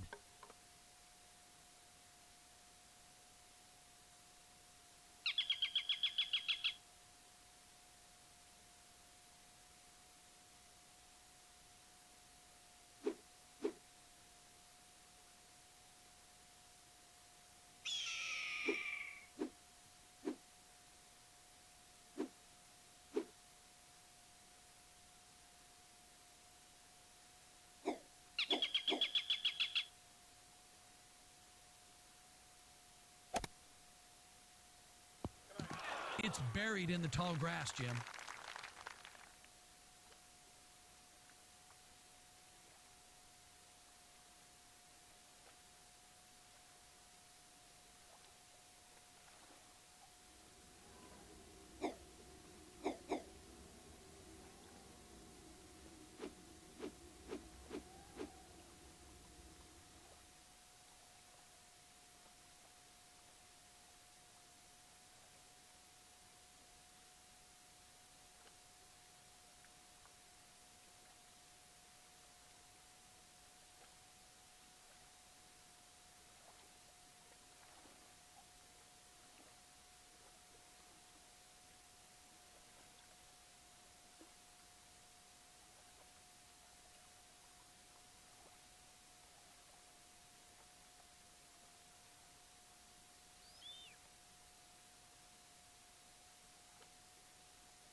What a nice little shot.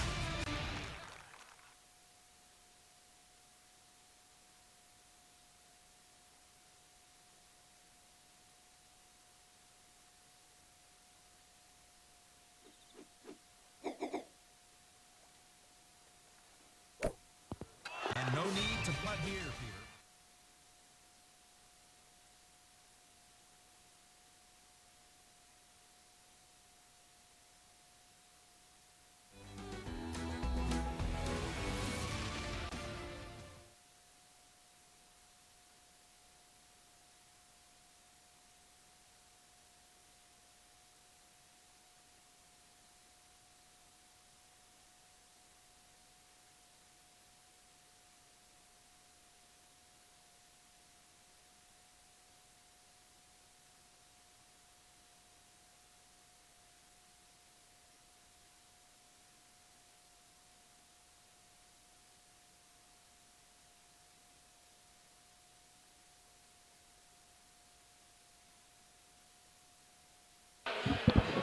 Okay, thanks everybody for watching. We will see you guys tomorrow. 11 a.m. Sorry. Good night, everybody.